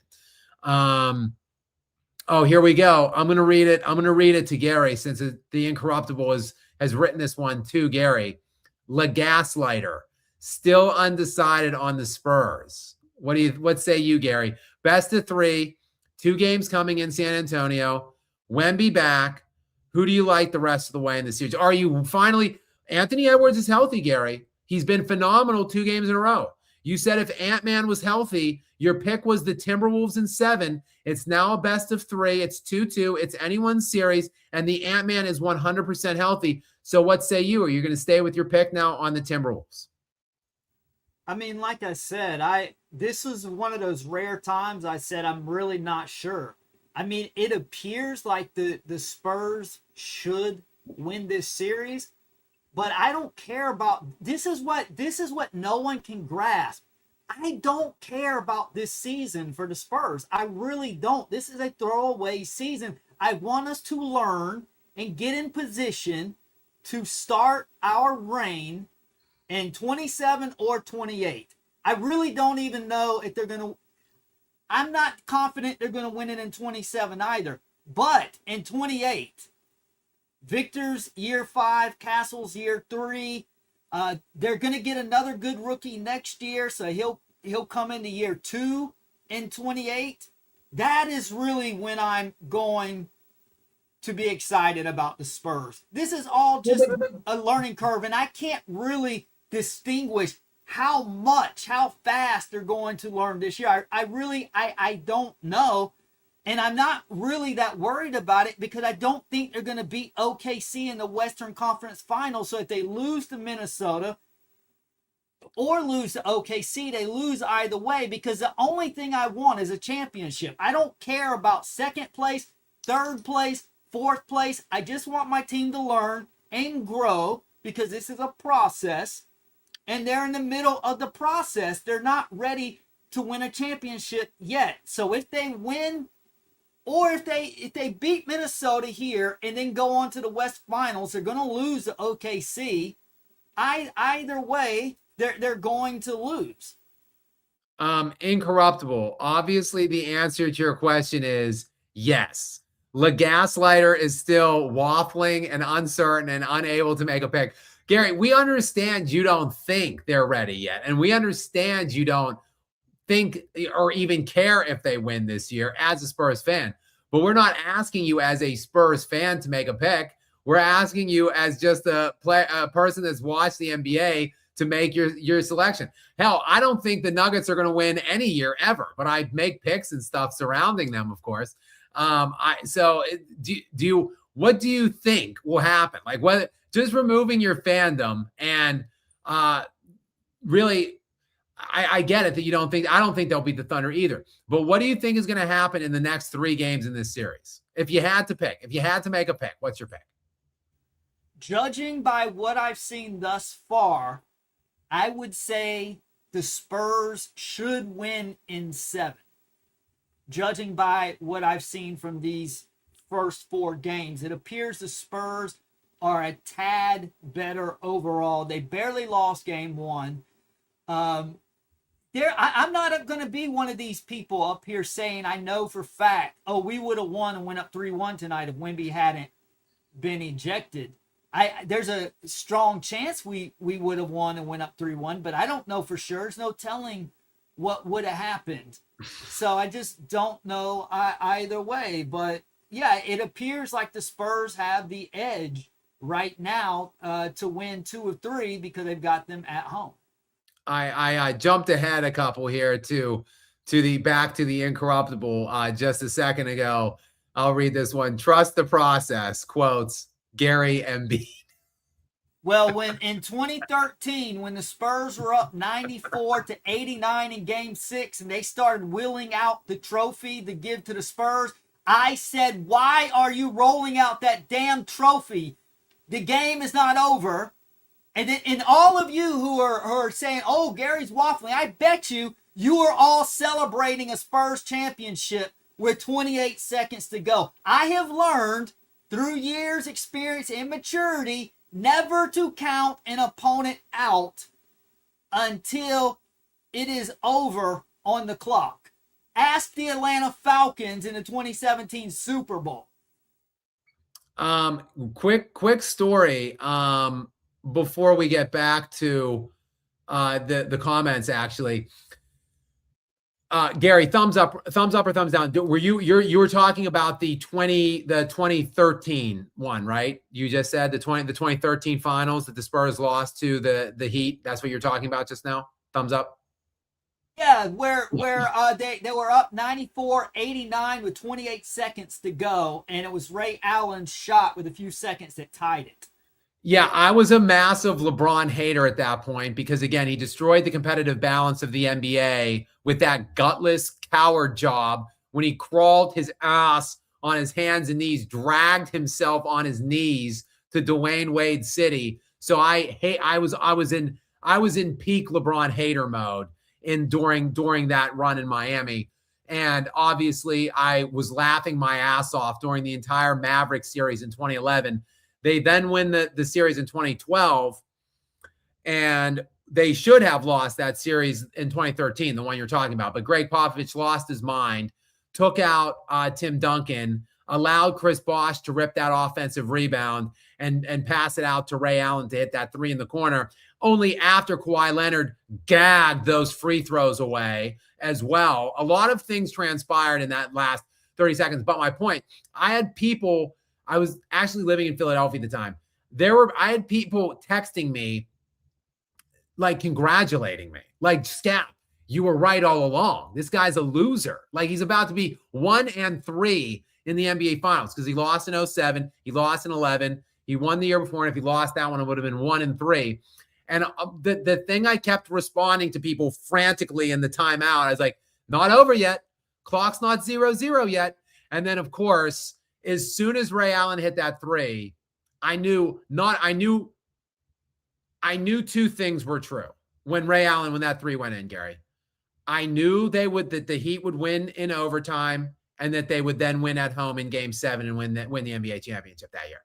So when that 3 splashed down, I tore my TV off the wall and spiked it on the ground.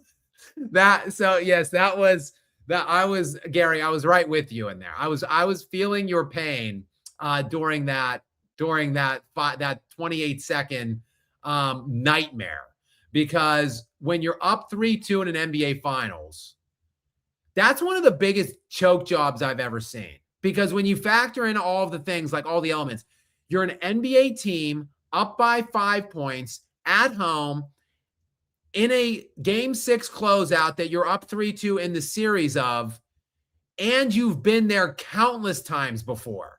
You're a dynastic team led by one of the greatest coaches in NBA history that has been there countless times in clutch moments and opportunities, and with opportunities to close out series. So when you factor all of that in, and you're playing on the other side against just a collection of dogs who choked time in and time again in the NBA finals during their time together. When you factor all that stuff together, that really was one of the most unbelievable choke jobs I've ever seen. Tragically. Go ahead, Gary. And it's just a prime example of what I'm talking about. For one, 2 points real quick. To answer the incorruptible, what he said a few days ago, he asked me, what fan base are you going to have a problem with in this playoff run? And I said at the time, I don't know. I have an answer now. It's actually, ironically, going to be the Spurs fan base. Because anytime I talk about us needing more time, they're like, oh, you don't have faith. Oh, you're being negative. No, I'm so tired of this whole false positivity mindset of, oh, just think positive things will happen. No, it doesn't matter if you think positive things. That does not determine the outcome at all. Same if you think negatively. It's just be neutral, take on the task at hand, and just put your best foot forward and try the best that you can. A prime example of what I'm talking about, fans are so annoying that when the Heat went down 94-89 in that game 6, and this is especially true in Florida, fans are so fickle. Such fair weather fans in Florida and really all over, but especially in Florida, half the arena exited, if you recall, and then Ray Allen hit the shot, and you can see the camera footage. The fans that left turned around and they were storming, banging on the glass to come back in the arena. And the workers are looking like, no, there's no re-entry. You're not coming back in here. And I loved what Chris Bosh said after the game 6. Those fans that left, we don't want you here for game 7. I am in agreement. I can't stand fans like that. Just be a rational, reasonable fan, because unfortunately sports makes fans, they turn into Neanderthals. Oh, my team good, your team bad. No matter what, your team could be damn 2-28 and go against the 30-1 Thunder and think, well, I gotta think positive. I know I'm a Wizards fan, but I'm gonna think positive. We're gonna get a win this week. No, you're not. There's a reason you're 2-28.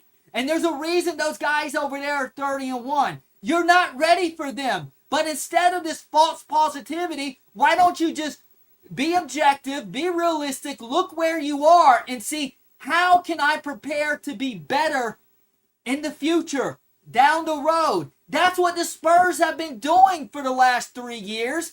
This is a process, and by 2028, we're going to reap the benefits of that, and we're going to put our foot on OKC's throat, and there's going to be such a quick turnaround. They're going to be like, how are we so dominant the last few years, and now the Spurs have overtaken us? That is what I think is going to happen.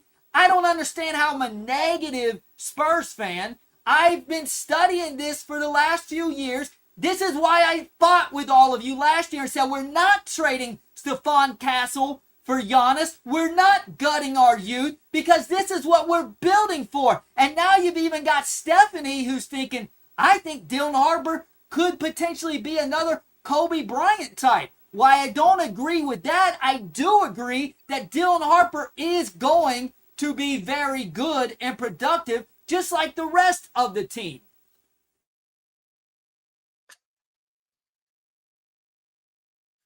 Man, you guys are cracking me up in the chat right now. Okay. Gary, in a total heel move, Gary has turned on his own fan base. heel Gary, the black hat. Gary has donned the black hat, villain hat now, and he's ready to take on his own fan base. While Gary was on his rant there, go ahead. Go ahead, Gary. It's not even about sports. It's just how dumb people are. It's like, just please apply a little bit of common sense. It's like sports is just another example. It's just people just think and use a little bit of rationale. That's all I'm asking. Anyway, Gary, while you were on that rant, I actually looked up it was Manu Ginobili missed one free throw and Kawhi Leonard missed one free throw. So they gave up like 2 offensive rebounds, which led to 2 threes, and then they missed two free throws. Nightmare fuel. I try to like black out of my mind to even forget that, but absolute nightmare fuel. LeBron should be 3-7 in the finals right now. Okay, we've got too many. Oh wait, Gary, go ahead. And don't forget Danny Green's dumbass. He got put in Pop's doghouse because LeBron bricked a 3, and then Ginobili went for the rebound, but of course Bosh got it because for some reason Pop outsmarted himself by putting Duncan on the bench. I think because he wanted to guard the perimeter. He wanted to guard for 3-pointers. But LeBron breaks the first 3. Ginobili falls down, crashes to the floor. Bosh grabs the rebound. Guess what? Danny Green's dumbass. He was supposed to be guarding LeBron on the perimeter, but instead this dumbass starts sprinting down court so that he was hoping the Spurs would grab the rebound, throw it down court, and then there would be some advantage by going up 7 instead of 5. No, instead, Bosh gets the rebound, kicks it out to LeBron, who hits the second 3-pointer, his second attempt to cut the lead down to 5. And that's when they missed the free throw. Or was it down to 4? And then they missed the free throw. I don't remember. But they cut the lead down significantly. And that's what led up to getting the Ray Allen 3-pointer on the next possession. Whereas if Danny Green had stayed in position and guarded LeBron, LeBron probably would not have hit that 3-pointer before the Ray Allen one. Gary, there's also some speculation that you are indeed AI. That's the newest theory, or possibly even Rocket the Raccoon from what the hell is that movie? Is it Guardian of the Galaxy? I've never watched one of those movies, but I've heard of Rocket. I think Bradley Cooper is the voice. I don't watch a lot of superhero movies, so. Okay, let's see. We've gotten very off track here. I believe we're here. We're on Too Many Clamps 130. Go ahead, Gary, with this latest one. Still kind of talking about the big ejection, obviously, which massively impacted the San Antonio Spurs' chances of winning this game moving forward when they lost Victor Wembanyama 12 minutes into the game. Watch the replay of the Wemby hit. He looked back at Nas and threw the elbow. No play made. No doubt he should have been ejected. Yeah, I mean, you guys have all spoke pretty decisively that you agree with the officials for the ejection. We'll see. I'm interested to see how Wemby comes out in game 5. I think I'm expecting like a game 3 type kind of performance from him, a big time performance. Kind of like that historic performance we saw when they shifted to game 3 to play Minnesota. Now they're going back to the friendly, cozy confines of San Antonio, and I expect him and the team to be lit up for that game. Sir is back in. Gary, go ahead with the latest one from him. Little game, or Cavs in 6 or 7. I'm trying to figure out obviously there's the crap icon emoji, and what is that? Is that a Santa Claus? Anyways, I think what he's trying to say is little game James or Cavs in 6-7. Yeah, I mean, I don't know. I wonder what is the line. Let me check. I want to see what the line is for tomorrow's game. I'm guessing the Cavs are going to be moderately favored by like 2-ish. Cavs 3.5. I kind of like the Cavs tomorrow. I think the Cavs will even the series up. And then look, the Cavs were right there in games 1 and 2. They could have won either one of those. I know what history says that that this series should be over. I picked the Cavs at the beginning of the series. I still think they've got a shot. If they win tomorrow night, I still think they can find a way to win one game in Detroit. That team is young, inexperienced. They're offensively challenged, I think, around Cade Cunningham. And I still do believe in the Cavaliers and maybe getting out of that series somehow, even after going down 0-2. So we'll see tomorrow. It's all going to look, they've got no shot if they lose tomorrow. So they had that. The first step is winning tomorrow. So we'll see. We'll see. Little game James has been little game James with the doo-doo streaming down his leg and all that throughout a large portion of this postseason, like every postseason. But he was magnificent last game down the stretch and out dueling Cade Cunningham. And who knows? Like if he has another one of those performances tomorrow, they're right in the thick of this thing. Donovan Mitchell has been on one. I think they've got enough to get by the Pistons in this series if they can even it tomorrow. Now, I don't think anybody has enough in the East to get by the Knicks because the Knicks are just on one right now. But that would be, to me, that will be either one of those series will be fun. Whether it's Pistons and the Knicks or the Cavs and the Knicks, either way, I'm going to enjoy that series. And it's certainly, it might be the undercard because everyone really wants to see the West, but I will be hotly anticipating either one of those matchups, whichever one gets through. All right, Saggy Bones is in next. Welcome in, Saggy Bones. What's up, Gary? What's the question or comment from Saggy Bones? What teams do you think will make the playoffs next season that did not this year? Oh, my. That's quite a question. Well, first, let me just pull everybody up because it's not as easy as just deciding who you think might be good enough to make it next year. The Hornets should. For sure. But it's also about deciding who might drop out of the postseason next year. Like that, because that's easier said than done, right? Like when I look at the West, I'd say the Thunder are in, the Nuggets are in, the Timberwolves are in, the Blazers, I think, are in. The Blazers were a year ahead of schedule in my estimation. So that's 4 teams in already. I think the Lakers are in. The Spurs are definitely in. So that's 6 teams. The Rockets are in. That's 7 teams. I wouldn't guarantee the Rockets, to be honest. It depends. It depends on what they do. I think they're going to add something around Durant. I think they're going to keep everybody intact and then add somebody. I think Durant's gone. You think he's going to return to Houston? I think so. But who knows? I mean, I think they got to move him. I don't know what the heck happened at the end there, but I don't believe he was injured like they said. And then he had the whole burner account and was talking trash about Jabari Smith and Sengun. There seems to be a split there. I think I could see them falling off next year potentially. Dallas had so many high-low variance games.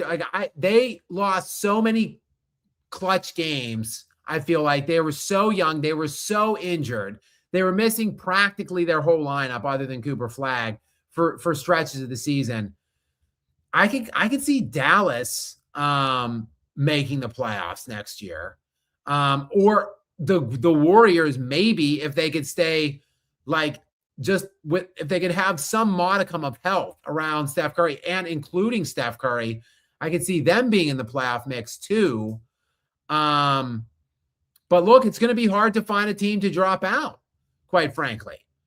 I mean, I think the Jazz are going to be much better, believe it or not. I mean, that might sound like a joke. I don't think they're going to make the playoffs, but they're going to win more than 22 games next year. I can guarantee you that. I think the solid teams in are definitely Oklahoma City, Denver, Minnesota, the Lakers, the Spurs. So those 5 teams are locks.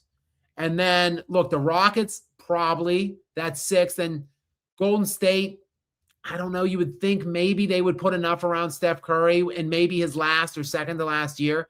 Like, what are the Clippers going to do? Are they just going to tear it down and rebuild? Probably. I think Portland is going to be better next year. Look at Portland was a 7 seed this year with all the things that they dealt with. Like, Chauncey Billups got arrested at the beginning of the season, their head coach, and they still had the year that they had with a young team on the come up. So it's hard. There might not be much turnover in the Western Conference at all from a playoff standpoint. On the Eastern Conference side of things, I think the Hornets are for sure a team that I would pick to be in the playoffs, for sure. You would think that the Pacers would find some. I know I spent the top of the show dumping on the Pacers and their team president and the horrific trade for Ivica Zubac, but I still feel like the Pacers they were in the NBA Finals last year. Like you would think they would bring Zubac back, they would bring Hallie back. You would think they would put enough around to try to make it into the postseason. But again, like, it's hard to see. The Sixers are a mess with their books. They had a nice run into the second round, but who knows? Like, their books are a mess. Like, I like the Hawks. I like the Magic. I like the Hornets. That's 3 teams right off the bat. I like the Cavs again, the Pistons, the Raptors, the Knicks, and the Celtics. That's 8 teams right there. So, I mean, it's tough. Like, it's tough to crack in right now. It's not just about which teams ascend, is my point, Saggy. It's which teams are going to take a step back, or which teams can you get out to get those other teams in. All right, SCC 30 is in next. What's up, SCC? Welcome to you. Gary, what's the question or comment? Darren Peterson, the next Ben Simmons, not Wiggins. I don't trust Darren Peterson myself. So you guys like him even less than me. I already don't like him because I'm comparing him to Andrew Wiggins. And that's already a bit of a disrespectful comp, if you ask me. I mean, Wiggins was the number 1 overall pick in the NBA draft. He made 1 career All-Star game. But at least he's been a career NBA player, unlike Ben Simmons, or should I say Bum Simmons, who completely imploded and self-destructed after like 3 good years. And he got one of the biggest joke contracts in NBA history, a total fleece job. Making like 25 mil just sitting on the bench for full seasons with mental illness. What a scrub. So yeah, if Darren Peterson is Ben Simmons or Bum Simmons or Bust Simmons, that's an even worse comp, obviously. But I am with you, SCC, and with you, Gary. I wouldn't touch that kid with a 10-foot pole if I was the general manager and I was picking. Look, if all of the other consensus dudes went above him and I was sitting there at 3 or 4, I'm trading down a slot or 2 just to escape him because I just don't want to make that pick. Okay, the J-Man 999 is in next. What's up, J-Man? Welcome into you. Gary, what's the question or comment from him? God help us if Presti finds another steal at 12. Yeah, it's one of the 17th. They have the 17th pick also, the 12th and the 17th. Yeah, it's one of the things I was watching out. I was basically like just watching and saying like, please God, don't let something happen to them get like the 5th or 6th pick. So like at least they're far down there, but of course he will, J-Man. Of course he's going to find a steal, another great player. Do I have to repeat? He's got AJ Mitchell making $2 million this year, next year, and the following year. Think this over. This is why the Nuggets suck, and they can't beat the Thunder. They never could, and it's not a fair fight at all. This year, next year, and the following year, AJ Mitchell is making about the same money as Zeke Nnaji is this season. Just think about that. Let that all wipe over you and wash over you for a second. This guy, Presti, I'll tell you. Presti's the real MVP. Shai Gilgeous-Alexander should go up on stage weeping like Kevin Durant did when he accepted that and said that his mom was the real MVP. And Shai Gilgeous-Alexander should be fighting back tears and choking back tears saying, Sam, you're the real MVP, because it is all about Sam Presti, that wizard that he is. They should be fitting him with MVP trophies and stuff. He should get like stake in the team. He should get like a 10% stake in the team. Like when they sell it, if ownership sells the team, they should pay him out like 10% of whatever it is. He's been that good. It's ridiculous. Tim Tom, American Critic 079 is in. What's up, Tim Tom? Welcome back into you, my friend. Thanks for being here. Gary, what's the question or comment from Tim? Love Luka, but AR as second option, bad idea. What say you? Yeah, I'm not totally sold on it. I do like Austin Reeves, and he had an elite like 2 weeks at the beginning of the year when LeBron and Luka were out. I like Austin Reeves as a viable and a competent second option on like a very competitive team. I just don't know if that team is the Lakers and that second option is to a Luka Doncic. I'm just not sure I like that fit. Going to be very interesting this offseason for the Lakers. They don't have a lot committed on the books.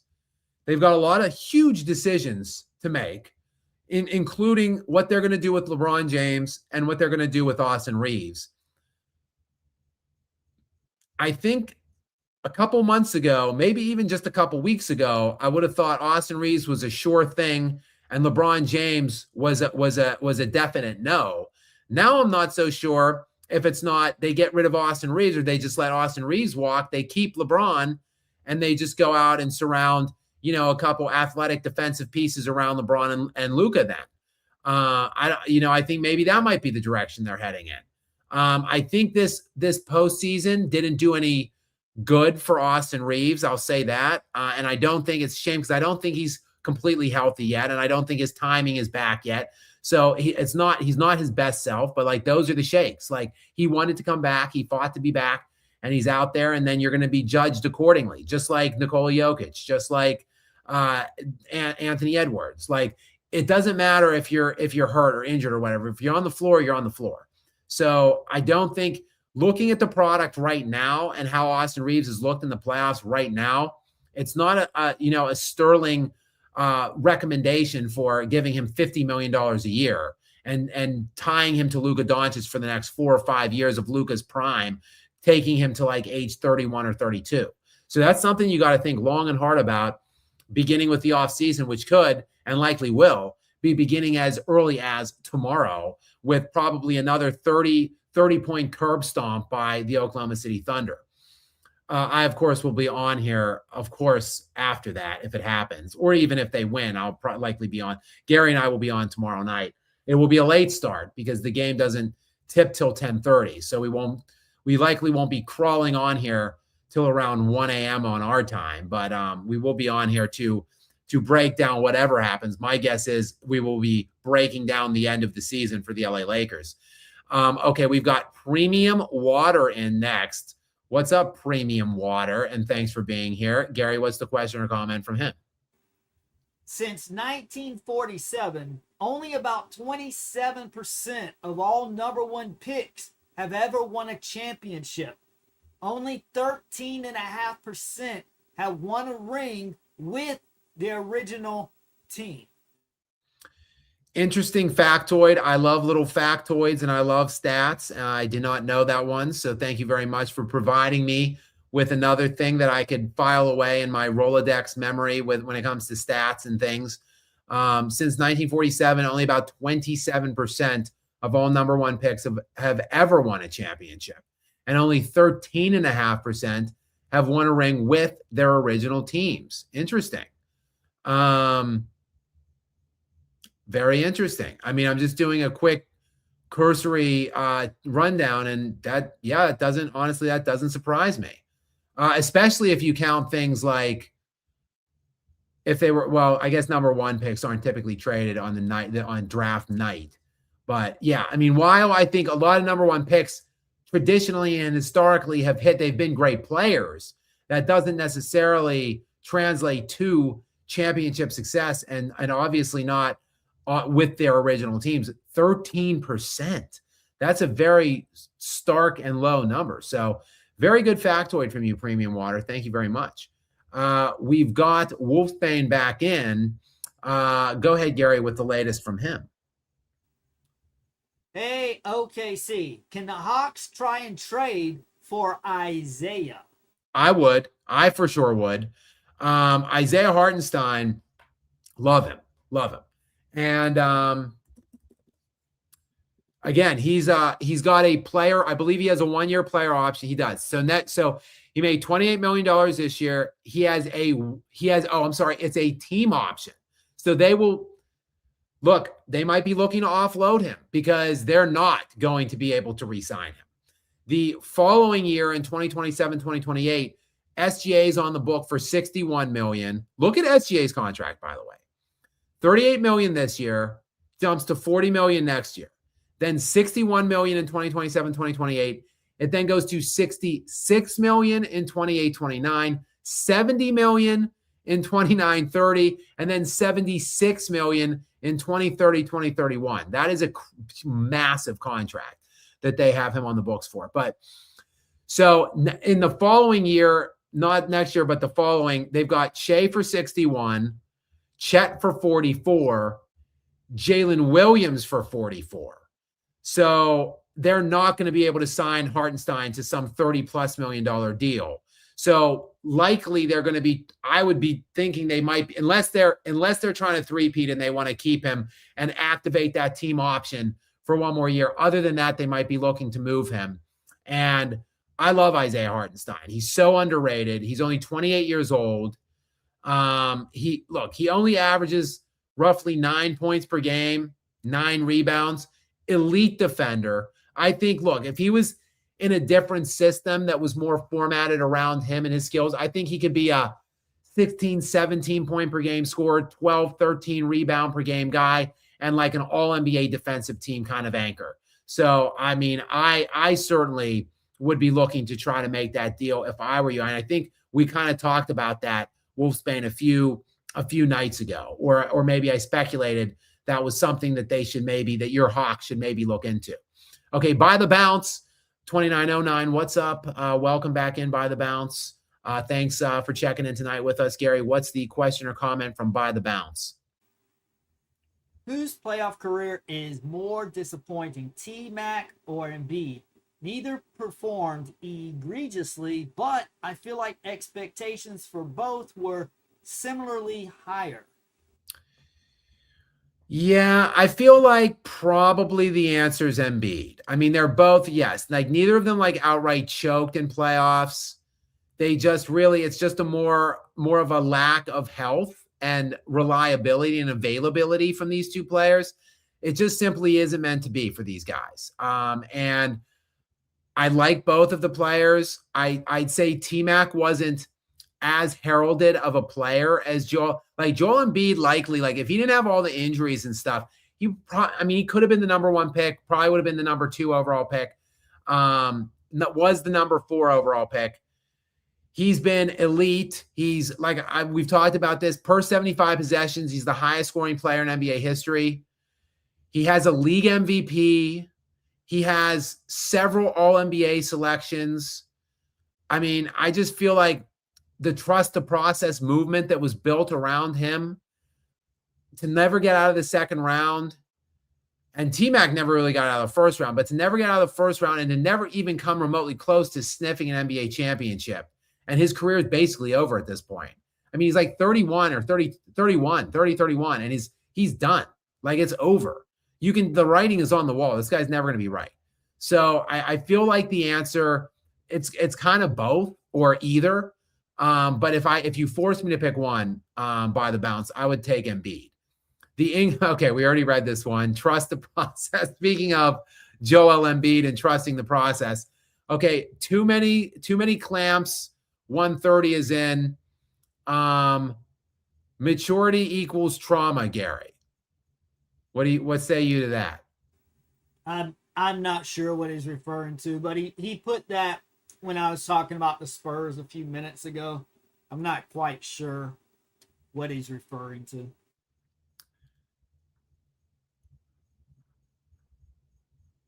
I think if I were to guess or to read into it, basically saying, like does a, and maybe I'm wrong about this, too many clamps, does a maturation process, or does the process of maturing, does it have to entail trauma?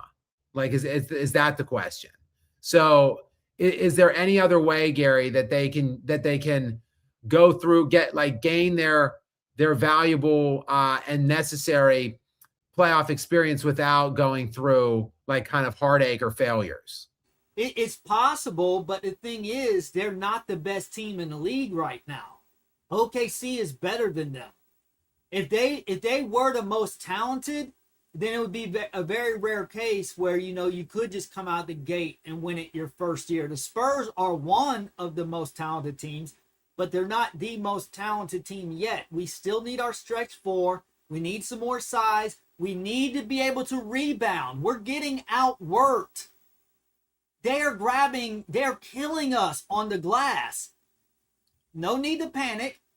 This is not our time yet. It's coming. We're still filling the gaps. We still have gaps on this roster. That's what I'm trying to tell Spurs fans. We still have gaps that have to be filled before we win a championship. But we're going to fill those gaps. We need another year or two. We're going to get our stretch four. We're going to get some size in this draft. And then we're going to be good to go. There you have it. Next in, Rand Moss, formerly Titan Moss, as we learned yesterday, a regular from last year. Rand Moss, though, welcome in. Thanks for joining us again tonight in the sponsor area. I appreciate it. Gary, what is the... I'll read this one since it's targeting. Why is LaGrifter Gary giving Pacers fans a hard time when he himself claimed Pacers would beat OKC and win the chip? It's a complete crap. Okay, LaGrifter Gary was not picking. LaGrifter Gary was actually saying he was adamant that the Pacers would not win the championship and could not beat the Oklahoma City Thunder. And he's just shrugging like, yeah, that's exactly what he just said. But I like LaGrifter Gary, Rand Moss. Good little name for Gary there. Okay, too many clamps. 130 is back in again. Gary, what is the latest from him? I think you should read this one too, Jay, because it's to me. Okay, got it. Took OKC 6 years to rebuild and get a chip, so can agree with Gary. Thank you. I'm glad to see someone with some common sense. Thank you. It's been a little bit longer than 6 years though for the Spurs, right? Hasn't it? It's about 10. It's going on like 10 years right now, I think. Well, what are we talking about? Since they last won a championship, it's been 12 years, or since they made it. When were they last in the playoffs? I think it was a couple years after Duncan. I want to say it was either 2017 or 2018. Those years run together, the post Duncan years, and then Kawhi left like he did. I don't know. I'm not worried about the past though. I'm just worried about what we did when we got Wembanyama in 23. And each year we've been getting stronger and stronger. We're going to continue that trend in this draft as well. Yeah, they've been bad for a number of years. Lost in the conference finals in 2016, 2017 with a 61-21 record. Kawhi Leonard was their top player that year. So they haven't won this year. That series they won in the first round against Portland was their first playoff series won since 2017. So 9 years for them in between playoff wins. So it's been a while, but yeah, they've been building towards this. Go ahead, Gary. Stop with all this nonsense about the Pacers would have won if Halliburton had not got injured. That is so asinine. They were not going to beat OKC with Halliburton. That's ridiculous. Yeah, no, I agree with that. The Pacers, just like the Nuggets last year, were only in the series because the Pacers let them be in the series. They could have ended that any single time, any game that they realistically wanted to. The Incorruptible's back in. I'll read it to Gary, of course. La Gaslit Gary, rant documentary, Spurs in 7. Wait, maybe. We love and appreciate you, Gary. Okay, we've got Stanky 2304 in. Asking me, Gary, I guess, why am I a vegetarian? Yeah, we're gonna flip the script. I'm gonna ask you questions now, Skap, because the last 3 have been you asking me. So, Skap, Stanky 2304 wants to know, why are you a vegetarian? Yeah, well, it's so my wife gave up meat like 8 years ago ish. 8 or 9 years ago, maybe. We've been together. I think we've been together 9 years, but so it's been maybe 8 years. And she was not trying to get me to do it too. She was, I guess, trying to get me to consider it or think about it just for ease of meal prepping or her making the same thing, et cetera, et cetera. But I was vehemently opposed to it because I work out 7 days a week. I'm a very hard gainer. Even though I'm older now, it's very hard for me to put on weight, keep weight on. I'm obsessed with like needing protein and stuff and, protein and the bro science and all that stuff that I've been schooled on in my entire life in various gym locker rooms and et cetera, et cetera. So I wouldn't even really consider it. She gave me exhaustive amounts of information about how it's healthier for you to eat, to give up meat, how it's better for the environment. I didn't care about those things. But when I started learning about the cruelty to animal phase of it all, and just how horrific the industry really is to animals, I am like an animal lover through and through. And I just thought that it was hypocritical of me to continue to eat animals with the things that I knew about the atrocities of the farming industry, the commercial farming industry, and the horrendous lives that these animals are subjected to. So I basically just couldn't bring myself to eat meat anymore at that point. So I'm essentially the ethical vegetarian. Like basically, if I can't kill the animal myself, then I'm not going to eat the animal, and I can't kill the animal myself. So therefore I won't eat the animal. Also, my wife did finally find a documentary that did resonate with me, which was called Game Changers. It was a documentary done by like an MMA fighter who tore his knees up, both his knees, and he was trying to find a way to rehab and recover more quickly.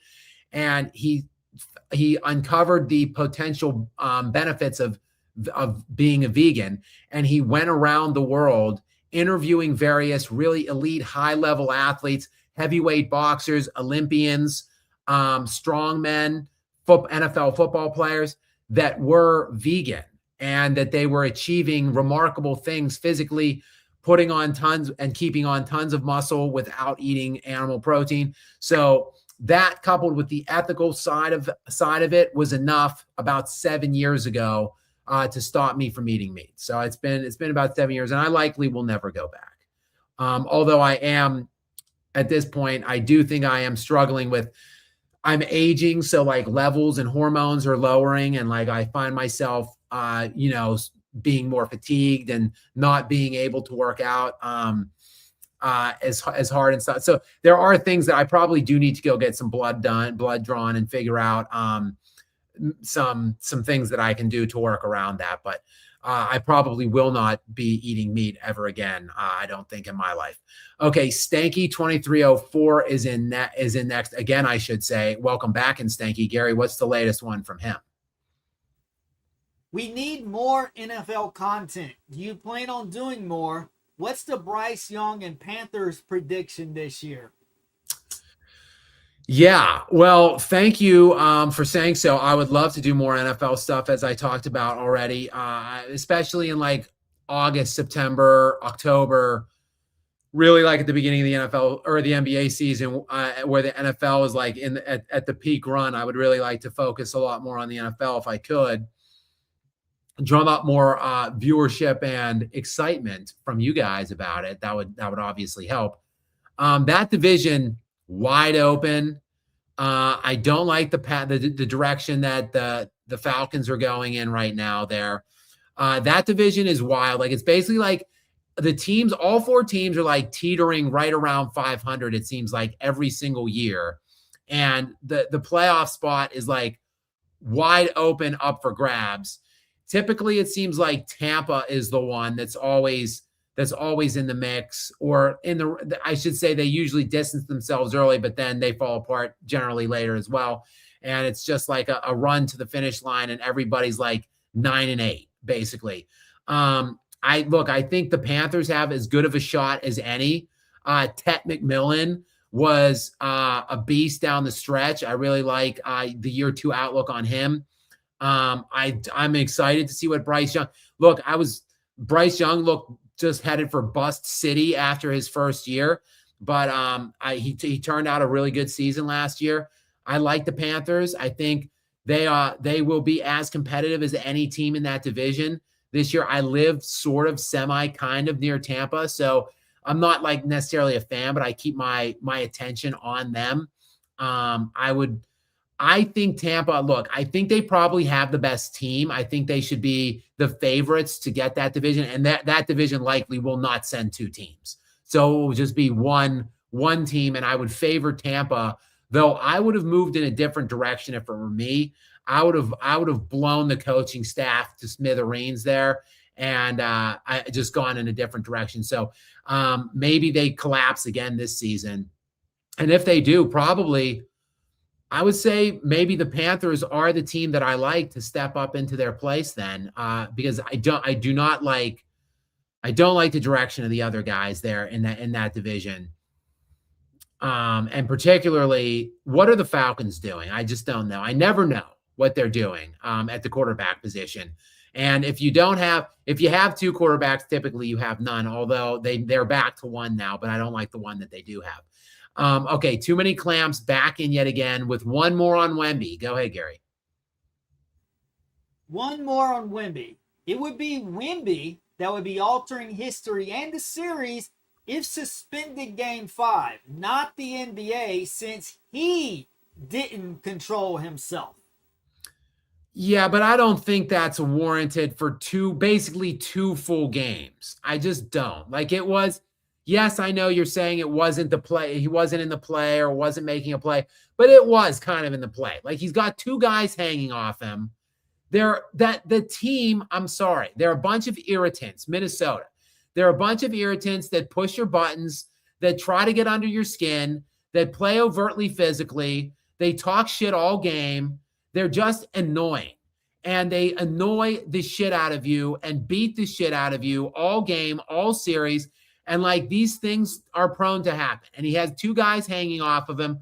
And it was a spur of the moment kind of thing. I do not think it warrants essentially 2 full game suspensions. So I would be extraordinarily surprised and shocked if the NBA, especially the NBA, who are all about their ratings, would take away Victor Wembanyama, the star, like MVP 2 probably this year, in a game against Anthony Edwards in that game, in Game 5, and then maybe ultimately remove MVP 2 from clashing up against MVP 1 in the Western Conference Finals. So I would be very shocked if the NBA league offices ultimately move in the direction of suspending Wembanyama for a game after what I thought was maybe sort of, okay, maybe it wasn't borderline. Maybe I'm just putting my own personal desires in there and just infusing them in there and saying, what would I have done if I was the official there? So maybe it was just a clear-cut, stone cold, definitive ejection there. But I think that's where it ends. It was essentially a full game, and it's not like he didn't like throw a punch at a dead ball. Like the game was the play was still going. I mean, you said you're saying he didn't make a play, but it was in the play. It's not like the whistle blew, he dropped the ball and then punched him in the face. Like that would have probably been ejection, then also a suspension. But I don't think that rose to the level of anything that should be like a suspension moving forward. Okay, next thing we've got Stephanie confirming it is indeed her. So welcome back into the sponsor area. Thank you for being here early and often tonight, and I'm glad to see you still have that cute fella in your avatar picture there. Gary, I think she's clarifying her take on her Kobe and Harper take. Go ahead. I said Kobe vibes, not the next Kobe Bryant, LOL. Chill. I'm talking about his frame on the court, the way he moves, confidence, style, etc. But that's me. Yeah, so I'm with her, Gary. I like, look, I am the preeminent Kobe fanboy here, Gary, of the two of us, and I'm with her honestly on this. Like, yes, okay, not a top 4 all-time playoff scorer and regular season scorer, not a guy that's going to be top 11 in top 5 MVP finishes, not one of the most maniacal and ruthless killers in NBA history. Maybe not exactly that. Just he's 6'5", 215. Kobe was 6'6", 220. They like the way they move on the floor. The fact that they're both playing, years above themselves from a maturation standpoint early on in their playoff lives. Like there are some comps, I think, between the two of them. I really do. I agree with her on this one. Have we moved your needle at all on that one, Gary? No. Okay, we've got the incorruptible back in again. Oh, we're talking. See, I like talking diets and working out and stuff. So let's hear what the incorruptible has to say on this. Skap, salute to you. That's exactly why I'm vegan. Yes, the incorruptible did let us know a few nights ago that I believe it's been almost a decade now that the incorruptible has been vegan. And yeah, I mean, I believed her. Like when my wife did it for about a year before me, I believed the thing she was telling me, that it was healthier for you, that it was better for the environment. But I just didn't care. I just wanted to be like as muscular and lean as I possibly could be. And that entailed me just eating copious amounts of meat. But once you throw in the animal efficacy element of it all, I just can't ignore that, because I do love all of the animals. As you guys know, my best friend in the entire world is a 12-pound Shih Tzu named Luna, who is she is resting so pleasantly behind me right now on the bed. But I just love all animals in general. I'm the guy that like can't even kill bugs. Like I will, if I find like a cockroach even inside, I will find a way to trap it and carry it outside. Bees, hornets, wasps, etc. Like I will kill nothing. I go to extraordinary lengths, and I have throughout my life, to rescue and save just tiny little animals and stuff. So I can't even imagine harming one of these bigger ones of God's creatures. So I just can't bring myself to do it. I at times do still, I'll eat. I am a pescatarian at times, but I feel like I'm getting away from that too. I don't really want to do that either. And I actually, one of the things that my wife and I aspire to do is maybe own some chickens that we can take care of ourselves. And then, because we would like to eat eggs, but only of course if they're if they're free range and if they're treated properly. And of course we would treat our chickens chicken very, very properly. So we would that's a goal that we aspire to do moving forward. So, but yeah, in terms of eating animals or whatever, it's just not in my future, unfortunately. So I have to sacrifice some size and some leanness, but that's okay. Ultimately, if it makes me be able to sleep better at night and know that I'm not hurting any little animals along the way. But Gary, are you also? You were kind of pointing to yourself. You are not also a vegetarian, are you? Or are you? No, No. I'm not. No. Okay. I didn't know. On the initial question, you were kind of pointing or gesturing at yourself, so I didn't know. But you were just asking if you wanted me to take the question. I guess that was what you were doing there.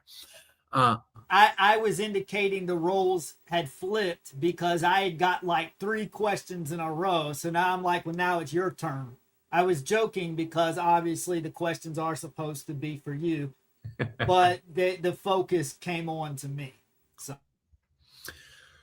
So Gary, we do, just a bit of housekeeping here. Well, we are about at the 2 hour and 20-minute mark tonight. We had another great turnout tonight, guys, by the way. Love having you guys. Love being here with you during the playoffs. It really is. It's one of the busiest times of my year because of all of the different things that I'm working on now at this point with this channel and stuff and my platform, so to speak, during the postseason. I was really not planning on doing the lives as frequently this year. I really was going to only do maybe like 2 or 3 a week, one to 3 a week or something like that. I didn't do that many in the first part of the first round, but once I got on and started doing them, it's hard for me to get away from them because I do like just jumping on and hanging out with you guys. We do have, like I said, a late tip-off tomorrow. And 8 o'clock in the East, Detroit, Cleveland, big game. That's going to be a good game on NBC. And then on Prime Video at 10:30, Thunder Lakers. 10:30 tip-off means realistically like 10:45. So that game probably won't be over till like 1:15 on mine and Gary's time. But I'll be trying to get a nap or something sometime during the day so I could be on for a while. I'm going to plan. I'm sure there will be more people than usual on tomorrow night, so probably a longer night. So Gary and I will be ready, locked and loaded, to talk about both of those series, both of those games, and likely the end of the Lakers season is what I'm expecting and anticipating, which would bring with it conversations about what comes next for LeBron James. That's a conversation that we can obviously table until tomorrow night, again, probably around 1:15-ish. So it's right now, it's almost 1 a.m. right now as we're drawing to an end at the 2.5 hour mark. We won't even be ready to start yet. It'll probably be like the end of the third quarter right now at this point tomorrow. But I will be napping through the day, drinking like copious amounts of coffee, and trying to stock up on my energy reserves. And we'll be on here.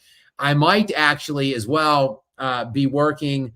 I might work on my video about the game. I might have, guys, you know how I put like a year-end video out about LeBron whenever he goes out. So I might start working on it tomorrow in anticipation. I hope I don't want to knock on wood. I don't want to jinx the sweep, but I am anticipating the sweep, and I have a funny idea premise lined up for it. So I might have that one almost ready to cut loose.